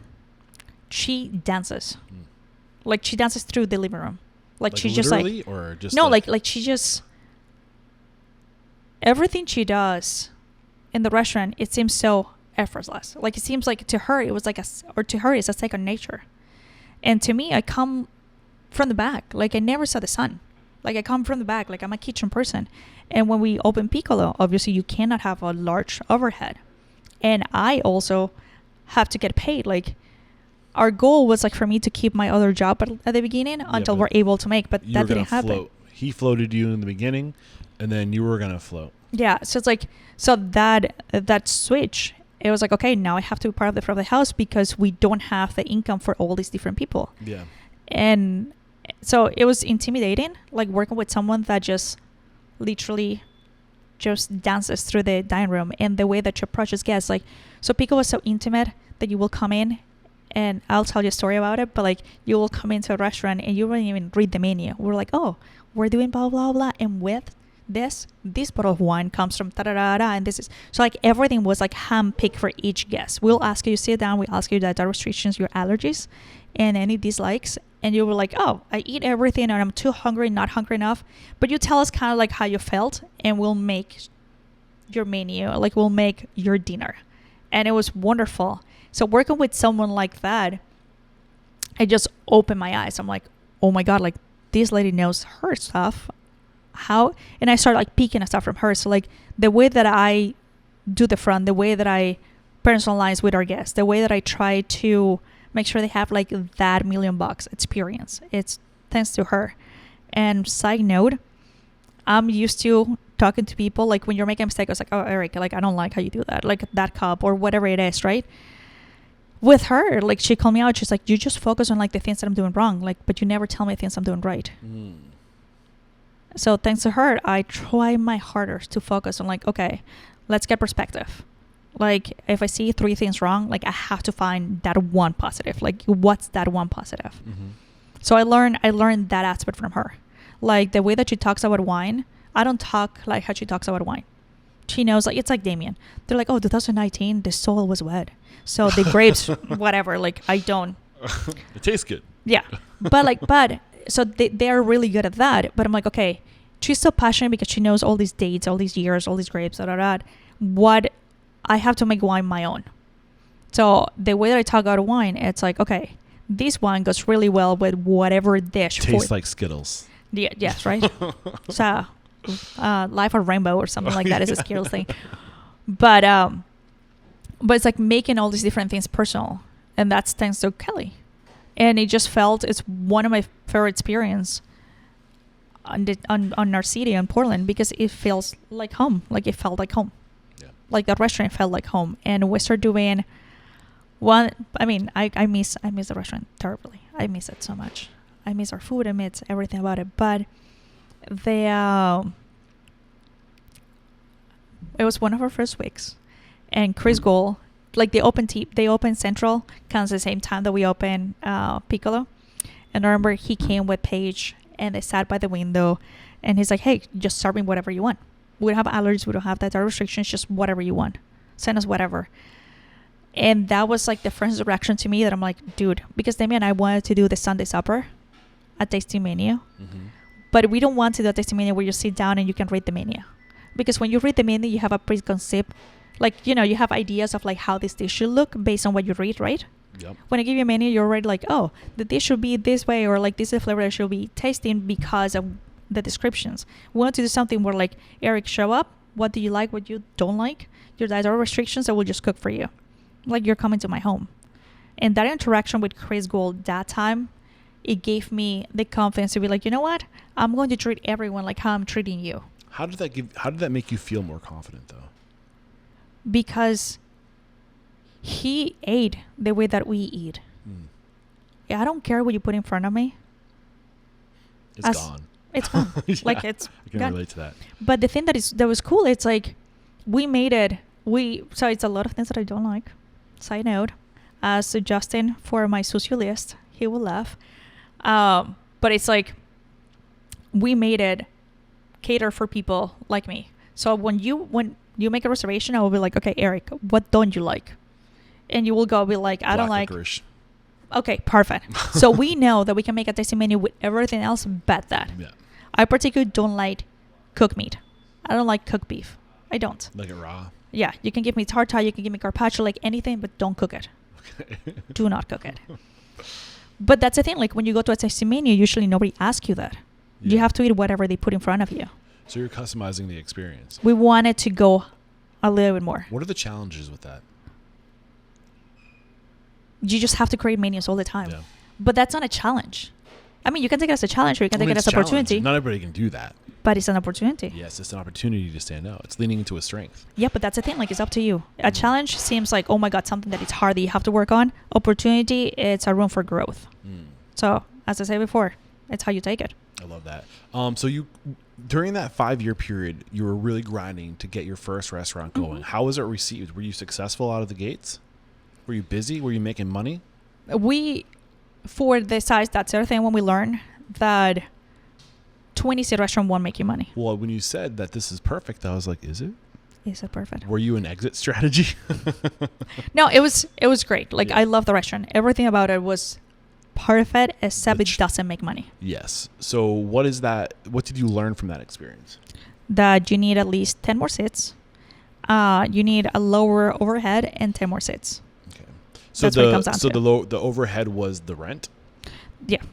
Okay. The rent, when we did our math between the amount of revenue that we can make plus the rent plus insurance plus, it's not enough for Damien and I to draw a salary from it. You're bottlenecked with the seats. You can't do enough volume to pay off No. the costs. No. Yeah. So when 2020 rolled around Yeah. and you closed, was it because they then said you have 10 seats? So, no, because of the space. You remember when it was like 6 feet apart? We were able to just do 2 people in. Say that one more time. Do you remember when at the beginning of COVID it was 6 feet apart from each other? So that what you went from 20 seats To 2. to 2 seats? 2 or 4. Like Were if you we able put to- you like on each end of the restaurant, it was 4 people. Wow. So when you How much can you pay for pasta? You can't. So you got this restaurant in 2013. You had it for 8 years, 7 years. Yeah. 2020. 7 to 8. Yeah. And how long was your original lease? So we had just 1 more year left on the list. Okay. Were you able to get out of it because of the circumstances? So one of the reasons that we ended up closing, it wasn't the thing that was hard about closing Piccolo. It wasn't our goal. It wasn't your goal. What was It wasn't my Piccolo? decision. So it was what? It wasn't our decision. It wasn't your decision. But No. when you sat down there, you said you loved it. It would have been perfect. It was we didn't own the building. So the owner wanted his monthly being the same, everything the same during COVID. The goal was to own your own building. The goal was Chaval. The goal for us was making sure we don't depend on anyone. The goal for us, Is that and it's still cookies? Do I smell cookies right now? the same. The goal for us is like not depend on anyone, and it's still the same goal today. Making sure that we have a blanket for our kids. Okay. And COVID just made it so obvious. Like I remember, like we're in the middle of this whole thing. We talked to our investors here, and our investors are fantastic. Both of them are just wonderful. And they're like, no, hey, let's do this, let's do that. But we own this building. So I know that nobody's going to kick me out. At Piccolo, the guy was like, no, I need my rent every month. I was like, dude, we cannot open the restaurant. Not my problem. Is that really what was said to you? Uh-huh. Wow. Uh-huh. He didn't believe that you had to wear a mask. So that's what we're talking. Oh, right. I do really think that landlords are not all landlords. This isn't a blanketed statement. I think that I had a conversation with Eric Williams. I don't know. Do you know that name, Eric Williams? He's in Chicago. Yeah. He was talking about how the restaurant industry is notorious for making other people rich, and how the restaurant industry is never the beneficiary of the hard work we do. And I think being the landlord is a big part of, owning the building is a big part of what will make you successful. I was actually talking to Mshika. Do you know Mshika from Littleton? I'm not gonna. How do you say Chang in Thai? It's like Shang Thai cafe restaurant. She puts away, I want to say like 20% of every dollar she puts away for profit, or maybe not. I don't know what it is exactly, but she's putting like 10% profit, right? Always. And she takes 20% of that 10% profit and she puts that towards real estate. And she's been doing that for like, I don't know, like 10, 15 years or whatever. And she now owns 3 buildings in Littleton, New Hampshire. And having that mindset of putting money away, putting profit away that you only use to pay off debt or to buy assets, thinking like that and growing empires over time is a key to the success. But what happens when everybody comes in, this big money comes in and buys up all the property and they own it? You're screwed. Right. Welcome to Portland. Is that the issue here? That's one of the things, like it's the property value here. It's a skyrocket. So it's hard. Because of the location on the water? There's a lot of people that want to live in Portland. It's a lot of people that want to live in Portland. And it's a lot of people not from Portland making Portland money buying stuff here. It's a lot of people who buy things here not making Portland money buying. Outside money coming in. Yeah. Okay. So like let's say I work remotely from Boston. And of course, like in Boston, I can get paid like $100+ a year. In Portland, you maybe get paid like $60. So like I cannot compete with someone that makes twice as much as I make. Right. And then on top of that, like when you buy the building, if you rent a building that is $1 million, you have to rent your apartments to be able to cover your mortgage. Right. So you're renting your apartments based on the price that you're paying. Right. So I cannot blame you for trying to make your mortgage back because you have to. Right. It's part of like, it's basic math. Right. And I cannot blame the person that is selling the building because they want to make as much money as they can by selling the building. So it's like this weird economy that is not designed for people that live in our city. Right. Like we don't live in the West End. Like we can't afford living in the West End. It's too pricey. Mm-hmm. So we live. It's like 15, 20 minutes from here. Okay. And I love it. Are we in the West End right now? Yeah, we're in the West End. Got it. The prime. Beautiful location. Beautiful.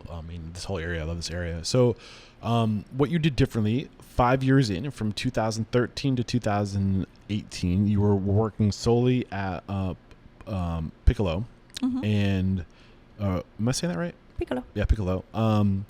You opened this in 2018. But any other challenges between 13 and 18 that are worth bringing to the conversation that really were like a molding, like galvanizing time for you, made you stronger? So we took over this building in 2016. 16. And what was it in 2016? It was Cayola's. It was a different restaurant. Cayola's. Okay. We ran that for a whole year. Under the Cayola's brand. Under the Cayola's brand, just to get to know the people that are coming here, like, to like get to know the roots. Yeah, to get to know the neighborhood. And then we closed down and we just opened at Chaval. What'd you do differently when you opened at Chaval? Everything was down to the start and we rebuilt it. Oh, wow. Yeah. And did you get a loan for that? Yes. And was it hard to get a loan in 2018? Yeah. What was it about you and Damien that you think helped you get a loan? Our investors. Your investors? How did you find investors? One of them, he loves our food, and he believed in us. So you spent the first 5 years basically building a reputation for yourself to do the next thing. Yeah. Did you know who he was? Did you know this person could be an investor before you ever started serving them? No, I have no idea. Yeah. No idea. Treat every guest like a future investor. Yes. Him and his wife are awesome. Their son is really, really cool. And we actually were friends. Okay. We're friends now. So it's pretty cool. And our other investor, we were talking, it was great. Like we were talking about, I cannot say a name because I get it. But anyways, we were talking, John Woods, he was, when you walk into a place or you meet someone that makes you feel like you're the center of the world? Yeah. That was him. I love that. That was him. And, we're talking, and that's when I just heard from the bank that we didn't have enough money to open this place. That we didn't have enough money to, like, take this building. And I remember talking to John, and we were talking about, like, a nonprofit that I was working on. And he always calls me kid. And he's like, hey, like, kid, just make sure you make enough money for this. Make sure you have this. Like, he's, like, always, like, in that mindset. And he's like, something's off. Like, what's going on? And I was like, oh, I really like this building, but I don't have money for it. And anyways, like, just keep talking to him about it. And then he's like, oh, it's super weird because I really like this building, but somebody wants to put an offer on it. So, like, we'll see. Long story short, we both look at the same building. Oh, really? Yes. So you both wanted the same thing? Yeah. And he would have had to find somebody to put into this space because was he a restaurant owner or no? What was what's he do? He wanted to open a nonprofit. Okay. And this isn't a nonprofit, is it? No. We work with his nonprofit, but, like, it's not a nonprofit. Okay. But, like, we wanted... So he wanted a restaurant to be able to support a nonprofit, and we wanted a restaurant. So anyways, I ended up... The conversation, like, he knew what we wanted the building. He knew why the building was so important to us. It's not like we want to create, like, a bigger, folder. We just want to have a blanket for our kids. Yeah. And he has kids. Yeah. And it's the same thing. It's like, hey, like, we all want the same thing. And our other investor, Brian, wants the same thing. Mm-hmm. So it's one of those things, like, you have 3 different families with the same goal. Right. And the 2 of them trust us. And I remember he's like, hey, like, you have to meet my wife. And I was like, awesome, you have to meet my husband. His wife is a numbers person. She is Diane. She is the lady that... She has one of those personalities that every time I see her, you just want to, like, puke information. Yeah. Those people that you just, like... I love getting those people on the show, though, because they're worth their weight in gold. Well, she used to run Timberland. Oh, okay. For the Americas. So, like, she's, like, full on, like, business person, like, really. Does she work down in Stratham, New Hampshire? I think that's where the headquarters is. She's based here. She's based in Cape. Got it. But anyway, she's wonderful, and we ended up meeting her. They meet Damien. Long story short, a simple conversation. He saw the value on us and the passion that we have behind it. The same thing as Brian, and they agreed to do this crazy thing with us. Right. Well, I mean, I also think I listen to you and what you did before coming here. I think of what Damien was doing before here, working with somebody like Daniel Boulud, learning from the best, right? And I think of people like Justin Walker going to work at Arrows for 15 years, working for 20 years, working for other people, the best. And then when you go and you do that, when you work for the best and you build this pedigree up in yourself, you become the asset. You become worth your weight in gold, right? And people see that in you, and you can leverage your experience. You can leverage your strengths and all you being the asset. You can make things happen, right? And they saw the value in both you and Damien and your experience and your talent. Like, that's become a person of value, right? And doors will start to open, but you can only become a person of value if you get in the bus and you drive to New York City from Virginia. If you go and you just put yourself out there and you get in front of people, and if you're the first person to show up, you got to sacrifice 10 years, 15 years, 20 years. It's an effort. Say that again? It's an effort, not a sacrifice. A sacrifice, to me, is when you put so much into it and you don't get anything out. Yeah. Well, short-term sacrifice for a long-term gain, or you said effort? Yeah. So it's a long-term effort, or a short-term, depends of how much effort you have to put in, how long. But it's an effort because I am where I am because of the effort I put in. Well, you got to put it in before you get it out. Yeah. So the thing, and that's the other thing, like, I try to keep in mind, like, what's a sacrifice and what's an effort. A sacrifice when you're putting. It's like a cheated relationship. When you put yourself, put it, and nothing comes out of it. Your sacrifice 6 months, 7, whatever, you're with that person because you didn't get anything out of it. I hear you. When you're putting an effort into something and you know you're getting that thing back or getting more than what you're putting in back. Like Damien and I, like, a relationship in the restaurant business is hard. I remember when we tried to go to business therapist, and it's super funny. We sat there with this guy, super nice dude. We sat there and we wanted to talk business. We wanted a business therapist, like, just to be able to, okay, how can we scale? Like, how can we grow as a business? Like, how can we do this? Whatever. And running a good business, like this whole crap that you go to a therapist for, right? And we get there, and the guy, his first joke was like, thank God you guys just run a business together. Thank God you guys are not married and with kids. And we both look at each other like, so, joke on you. We have both. And because running a business, it's super, super hard. And on top of that, being married, it's super, super hard. And having a kids, like that whole, it's a trifecta for disaster. I thought about becoming a business therapist. I think I do that as a podcast host sometimes. You do.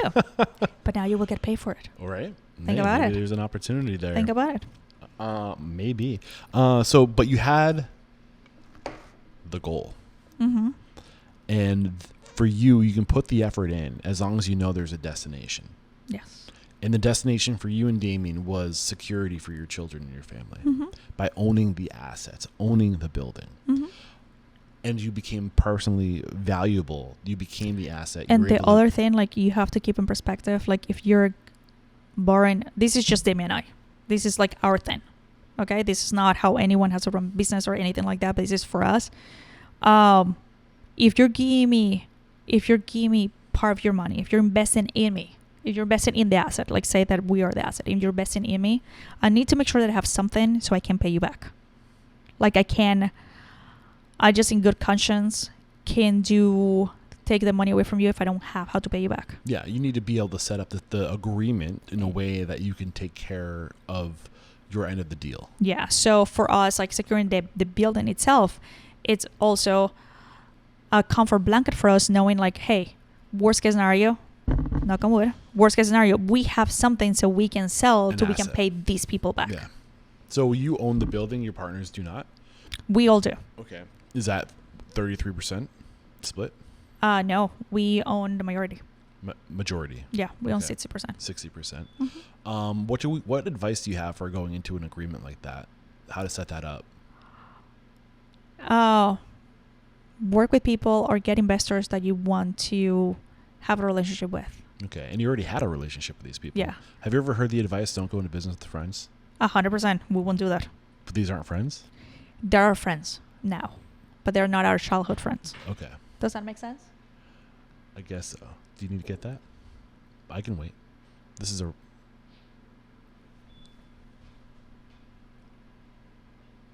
No, it's a delivery. Delivery goes to the side, and the man's right there. But anyways, for us is going to business or don't go into business with friends. When you're childhood friends, where they know like, all the crap when you're a kid, like all that's like whatever when you're super mature and whatnot.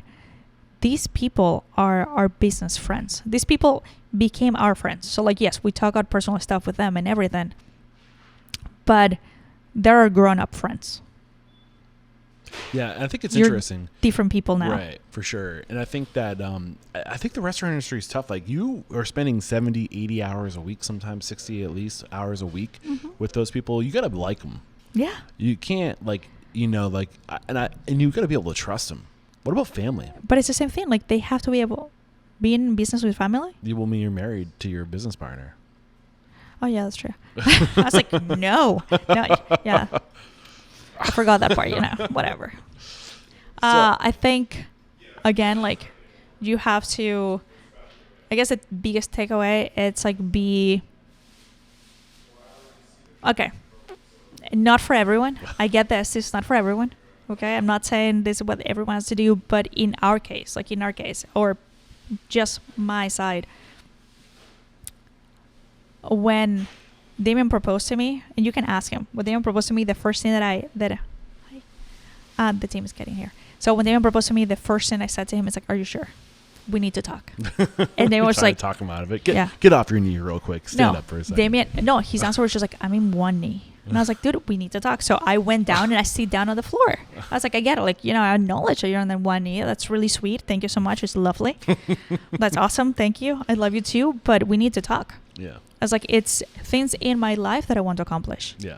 It's a lot of things that probably are going to get hard, but I want to accomplish. Yeah. And if we are doing this together, I want to make sure we're on the same page. Like, I'm not going to force you to do something you're not willing to do. That's what I'm trying to do here. Yeah. Yeah. So if we do this together, this is where I want to go. Yeah. Does this make sense where you want to go? Well, I think you have to treat your personal relationships like you treat your business relationships, and that is a shared vision. That is a shared goal. That is, are we on the same page? Are we going to the same place? So, and that's the thing with him. Like by us owning and run the business together, yeah, you have the challenge of like, we're married. If he doesn't put like the laundry away, like then I will get pissed and I can bring that to work. But one thing for us, if we are fighting at home for whatever, we try not to bring that home, that work, and vice versa. Like we try like, yes, we do talk about home at work and we do talk about work at home, but we try not to. I will never ever be like, chef, you didn't put your clothes away. Like I will never do that to him. Like that's just anyways, that's dumb. Like you don't do that. I've heard that you have to have an imaginary tree outside of the door of your restaurant, and whatever monkeys are on your back when you're walking through that door, you got to take the monkeys off, you got to put them on the tree, and you got to leave them there until you leave. You can't take your monkeys into work. No. We haven't talked much about Chaval and your newest restaurant, which is Ugly Duckling. When did that was recent, right? Yeah, that was a year and a half ago. I do want to get Damien on the show. I know he's like the numbers guy. Yeah. I think we're usually at that point where I kind of drill into your businesses today, where we're talking about the numbers, prime cost, profit, how you're running your businesses to move the needle on profit and to control costs. So I can hold those questions until hopefully, that guy. Fingers crossed, I get to talk to Damien. I want to force myself on him. But what do you want to talk about that we haven't spoken about, whether it be about your past or where you are today? Where are you today? I would love for people to know that running a business with your significant other is totally possible as long as you guys are honest with each other. And honest, it's not like, I like you. Like honest, like full on, like you can be yourself in your worst with that person, and make sure that you know in your heart that person's not going to walk away from you. I know I can be my worst, and then it's not going to walk away, and vice versa. We had a little teaser at the beginning of this conversation. I asked you, I kind of let you go down this tangent of like what's wrong and the challenges of making things profitable in the industry, and I said, well, what's the issue? And you said there's an issue with the country. Do you remember what your train of thought was? Well, the thing is, like, it's the expectations. It's the expectations of what success is. So, like, again, I go back home. I know that I cannot live back home for a lot of different reasons. I know my country, Venezuela is, the way that I see it is, Venezuela is the place that make me who I am. It's a place that I love and I miss, and I think I'm optimistic and making me Venezuela because it's so hard. It's so tough. Like we don't have water every day. Like we don't have electricity every day. You don't get to have the same things that you have here. Like you don't get to eat. Like it's not the same as here. So Venezuela made me super optimistic, and it's that thing like you get out of your house every day as a hustle. Like I grew up with like, okay, let's make the best we can today. Like what are we going to do? Like you're ready for it, but you're happy about it because you know that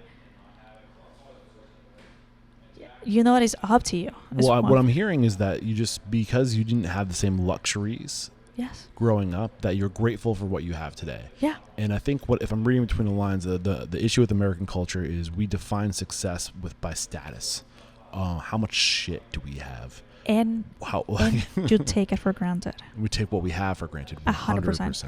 So like my biggest thing is I come from a country that we didn't have, as you said, like luxuries, right? And all the dreams that I had personally, I'm able to make them happen in the States. This is one of the countries, out of all the countries that I've lived, is one of the countries where you don't have to go to a school. You don't have to have a degree. And you can make a great living. In Europe, if I want to be the best bartender, if I want to be the best server or whatever it is, like I go to school to be able to work in those amazing restaurants. Right. Like if I want to be a server and a bully, I had to go to school, to server school. Here, you can just walk through the door and get a job and work your behind just to be that person. Yeah. And you can make a living. You can make a living by being a server. That's really hard in other countries. Right. It's really, really hard. You cannot do that in my country. So it sounds like am I cutting you short? Yeah, but so the thing, and people don't take that for granted. So, and this didn't occur to me until a few years back when you see homeless, right? And meanwhile, like here you are without paperwork to work legally and all these different things, and you just aim and you're knocking doors because you don't care if you have to work illegally. You don't care if you have to do dishes. You just want to be able to work to pay your bills. Meanwhile, you have people that are legal able to work and they're choosing not to. And it's so much more with mental health and everything involved. And so it's not fair to generalize because you can't generalize. Like we don't know what's going on there. Yeah, like we all have our own issues. Right. Or struggles. So you cannot generalize, but the fact that we are not grateful, like you grew up with hot water, right? Yeah. Even hot water, like that's a 150-year-old invention. No, but like, but things like you grew up with hot water, but hot pipe plumbed water. Yeah, but you grew up with hot water, right? You have hot water in your camper? Yes. Okay. I didn't grow up with hot water. But I took a sponge bath this week because it's easier. Like this might be gross. I showered once this week, and it was not even a shower. It was a PTA. What I learned is called a PTA shower. Pits, tits, and ass. You get all the danger zones. But seriously, like think about it. Like it's something that I didn't grow up with that. Yeah. Like the same thing, like when you got when the CD got invented and everyone like listened music. Yeah. On a CD or DVD player. I had the same DVD player, The Gladiator, the movie. I can recital that movie because it's the only DVD player, like the only CD movie thing that we had for years. Yeah. Back home. So it was the only movie. Watching the same movie every day. But it was so cool because we were the only ones. We're like, oh my God. Yeah. But like it seems like that. Like you have everything so accessible here that people are not grateful for the amount of opportunities this country can give you. Yeah, and I think it's relative. When you grow up in this world, what we have, what we see is just we acclimate to that level of privilege, and we don't know worse.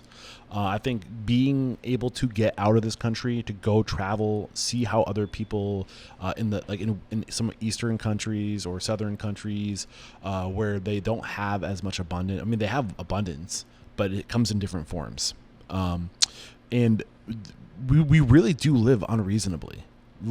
And when you look at what's going on in this country, and the thing that is most important, in my opinion, the thing that we take for most for granted is the amount of food we have at our disposal, literally at our fingertips. We throw it away. If you're alive today in America, you grew up with a grocery store where you can literally have anything from anywhere in the country at your fingertips, and we think that that's normal.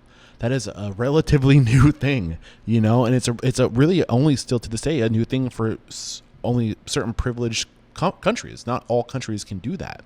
And we waste so much of it. We don't appreciate it. We rather get new threads and new shoes and big homes and fast cars to say, look at me. Look at how cool I am. But you're working your butt off to be able to get there, to be able to be a part of this society. Like in so many countries, you are happier with less. And here, and I find myself on the same thing. I find myself that on my old self in different stage of my life, like I wasn't looking for like the latest thing. So is the issue that we want too much? We want more at our own peril? I think the issue is we're not seeing the true value in ourselves. We see our value on material stuff and not on who we are. So we're investing more money, more time on material things, but not on here. Yeah. That's what I feel. I think, I can't disagree with that. And I hope that this platform becomes a platform to share awareness. And one of the reasons why I think the restaurant industry has the power to change the world is because I think that we are influencers at our core. We can influence communities. We can help shift values. I think it's a fundamental issue with the values. What do we value? And I think this American dream to have, we all feel like we're entitled to it because we're here, and we'll do anything to get it. But at what cost? So, for example, one thing that I think will be, to me, basic. Granted, I don't have that much money, and it's not my money, so I really don't know. Whatever. But to me, an influential person that just puts videos on TikTok that I know there's a lot of work that goes behind it. I don't even have TikTok, but I know that it has a lot of makeup and whatever. Yeah. Yeah, anyways, I don't know how to do that. But point being is that's a job. So someone that has so much money doing that job, but it's not contributing to our society, to me it's wrong. To me it has to be like, like if you make $1 million a year, put 5% towards a cure of something. Like I think we have enough money in this country to come up with a better system on how like to cure diseases, like on a better system on how to help people that they are going. How do we make that happen? Sorry, I cut you short. No, I have no idea. But like for example, we were talking, and one of our goals, like if I have $10 million, so this is, we talk about like, oh my God, what happened if you win $10 million? And it's funny because we're talking about a group of us, and Damien and I, like our ideas, people are like, seriously guys? Our idea, like if I win $10 million, I will open a kitchen in Portland where we get all the food from like different farmers, but you get cleaning. So like you get all the seconds from different farmers. So you support your local community. You hire people and you pay them a minimum wage. You're paying good money. And then you will take over all the school lunches. So wait, the school lunches are not subsidized by the government. The school lunches are actually private. And then you use that money that comes from the government just to fill the gaps that you need within a community or like within your business model. But you're not depending your kids to eat whatever crap it's able to be afforded, but what the government is giving you. And that's something basic. Like I want to be able to send my kid to school knowing that she's going to have great food. And that has nothing to do with the people that are cooking it. The people that are cooking the food, they're not making bank. They're not rolling in money. They don't live in like these super fancy houses. They're just giving whatever is left over from different companies to them.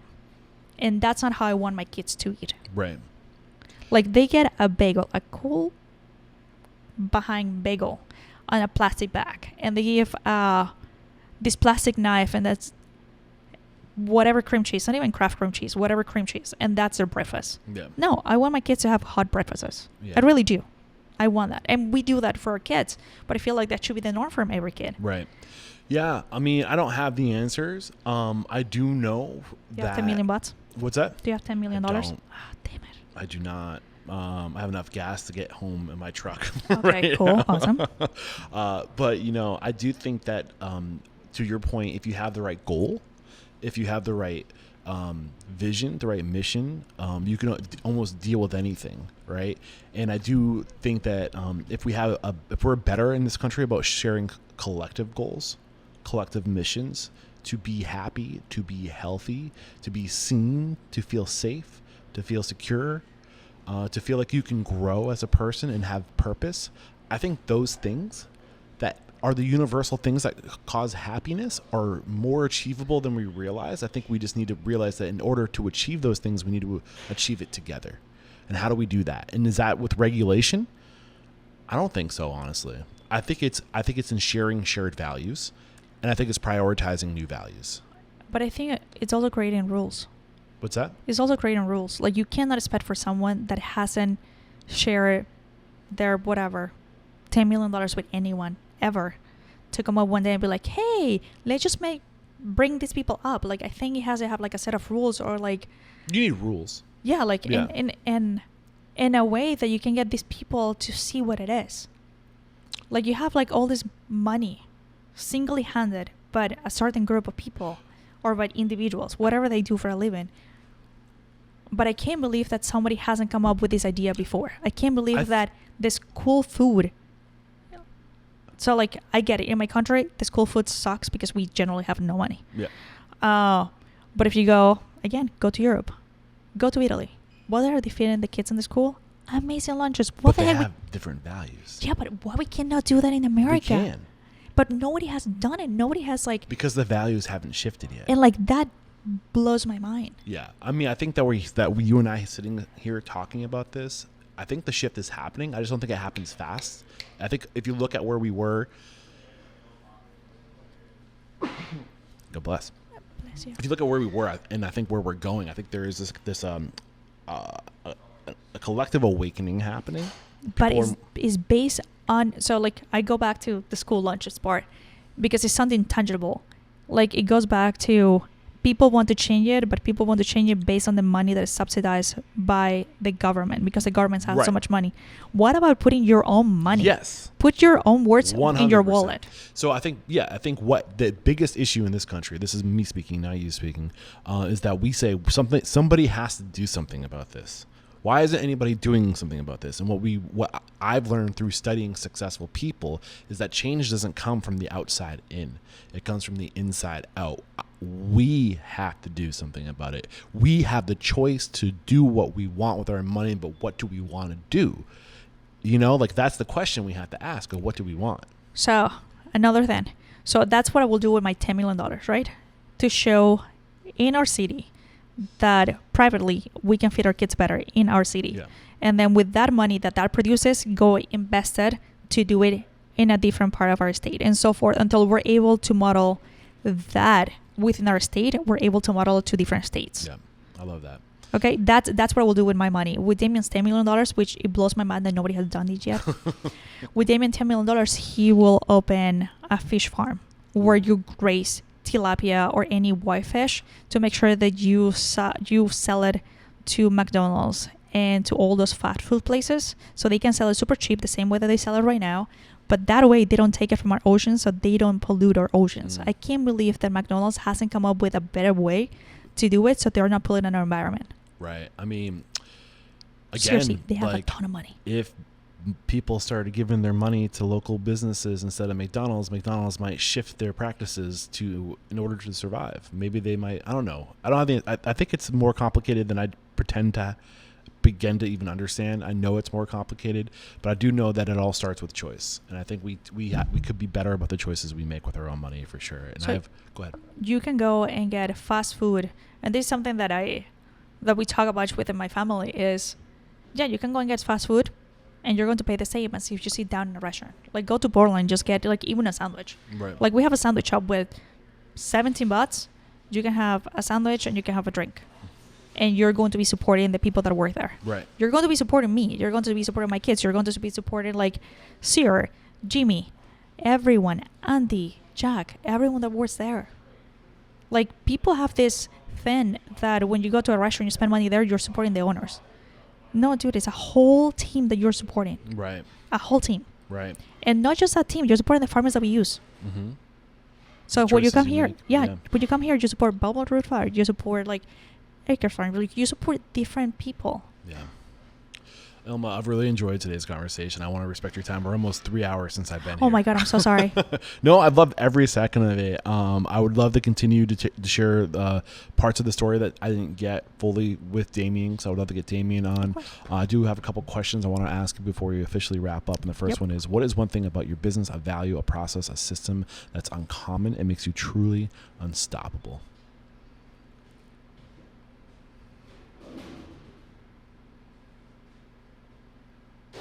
That's a hard one. I don't. If you think that one's hard, wait for the last one. That it's uncommon. Relationship basis. Like, yes, the bottom line, it's important to us, but for example, we buy the same pig from the same farmer since we opened Piccolo. I love that. And I know you can get something less expensive, especially nowadays with all the cost rises and whatnot. But it's relationship based. Like, the product is amazing. Like, his pork, it's wonderful. I think he hugs every single pig because they're happy as hell. Like, the pork, it's great.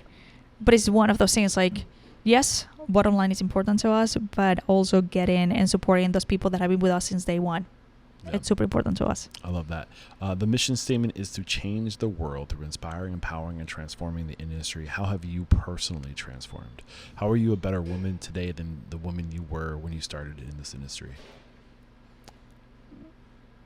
Being able to put myself in people's shoes. Like, trying to understand their point of view before judging them. And I'm saying before judging them because I'm not going to sit here and be like, oh my God, I don't judge anyone. I'm a human. We all do it. We all judge. And then you feel guilty because you should judge them. But yes, just like trying to have empathy. And honestly, I'm not doing a good job at this. I'm still learning, but trying to have more empathy with myself. If you got the news, you'd be leaving this world tomorrow. All the memories of you, your work, and your restaurants would be lost with your departure, with the exception of 3 pieces of wisdom you could leave behind for the good of humanity and your legacy. What would those 3 pieces of wisdom be? I love the eye rolls I get with this question. Jesus.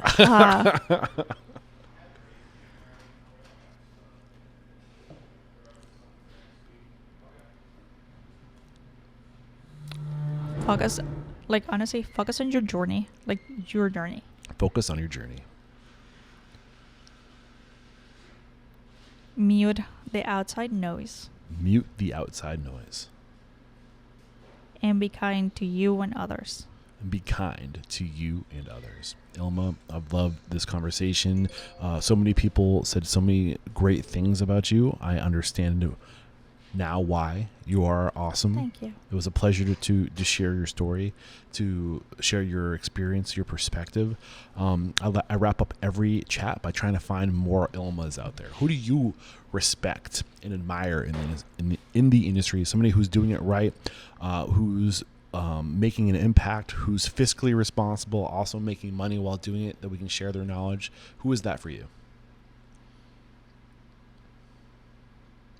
It's hard because I have to choose just one person. You can choose multiple people. The more people you call out, the less work I have to do. Okay, so perfect. Go crazy, lady. So I will go. The first one will be, just say you're going to reach out to Paige again and Yes. to them. And you honestly, you have talked to like, All of your friends.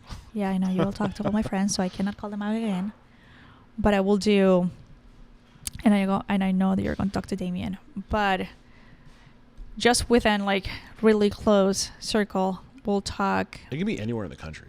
Anywhere. Okay, so Jamilka Say that again. Jamilka Borges. Jed? Jamilka. How do you spell that? Jamilka. Jamilka. Jamilka. Yes, so she's in Pittsburgh. Pittsburgh. Yeah, she's Puerto Rican. Ooh, I love it. So Jamilka. This lady is a total badass. Her name is Kathleen Blake. Where's she? And she is in California. All right. Paige Gould, Chris Gould, I'm coming after you. I'd love to get you on the show. Damien has already gotten the invitation. Jamilka? Jamilka. I hope I'm saying that right. In Pittsburgh, look out, I'm coming after you. Kathleen Blake, look out, I'm coming after you. And for here in the city, honestly, you need to talk to Eric Archer, because her business model, it's totally different than what we do, but she works with restaurants really close by, and she's all about promoting restaurants and making our city a better place. And that's Erica Archer. Eric Archer from One Wise. One Wise. And then another one that you're going to, she is like talking about numbers and whatnot. Her name is Michelle Corey. She is part of the Restaurant Association. So she's going to tell you all the inside, all the goodies. And she's with the Maine Restaurant Association? Yes, and she owns 555. So she also have businesses. She has opened, closed, reinvented herself, redoing the whole thing. She's a mom. She married a chef. So she has like the whole package, but she also does with the extra crap and extra paperwork that we all hate. Well, thank you so much for giving me this list to keep me busy. I can't wait to come back here at Chaval to talk to Damien. And how can we connect with you if we enjoyed your story? If you want to come eat at your restaurants, what's the best way to connect? Honestly, just so 2 things. The first one is the one that you said, just like come in and show up, knock at the door. Yep. We're here. The Duckling opens 7 days a week at 7 a.m.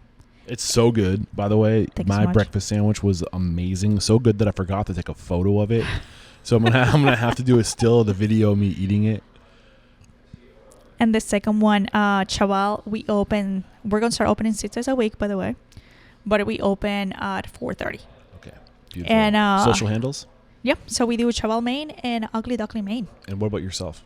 Ilma Lopez. All right, beautiful. Sweet Lopez, I think. Sweet Ilma Lopez. I can look it up right now if you want me to. Sweet Ilma Lopez. I suck at social media. Yeah. FYI. And I think everyone that follows me know, because my pictures are super out of focus, but people are so nice. So thank you so much. It is Sweet Ilma Lopez. You're right. And Yes. This is where I say I thank you again. There is no questioning, my lady. You are unstoppable. Thank you so much. And honestly, at the end of the day, like, we wouldn't be able to sit here and talk to you if it wasn't for all the guests that show up. Yeah. So if it wasn't for them supporting us and literally eating our food, eating whatever creations, whatever ideas we have, we wouldn't be here. Thank you, guests. Mm-hmm. Cheers. Thank you.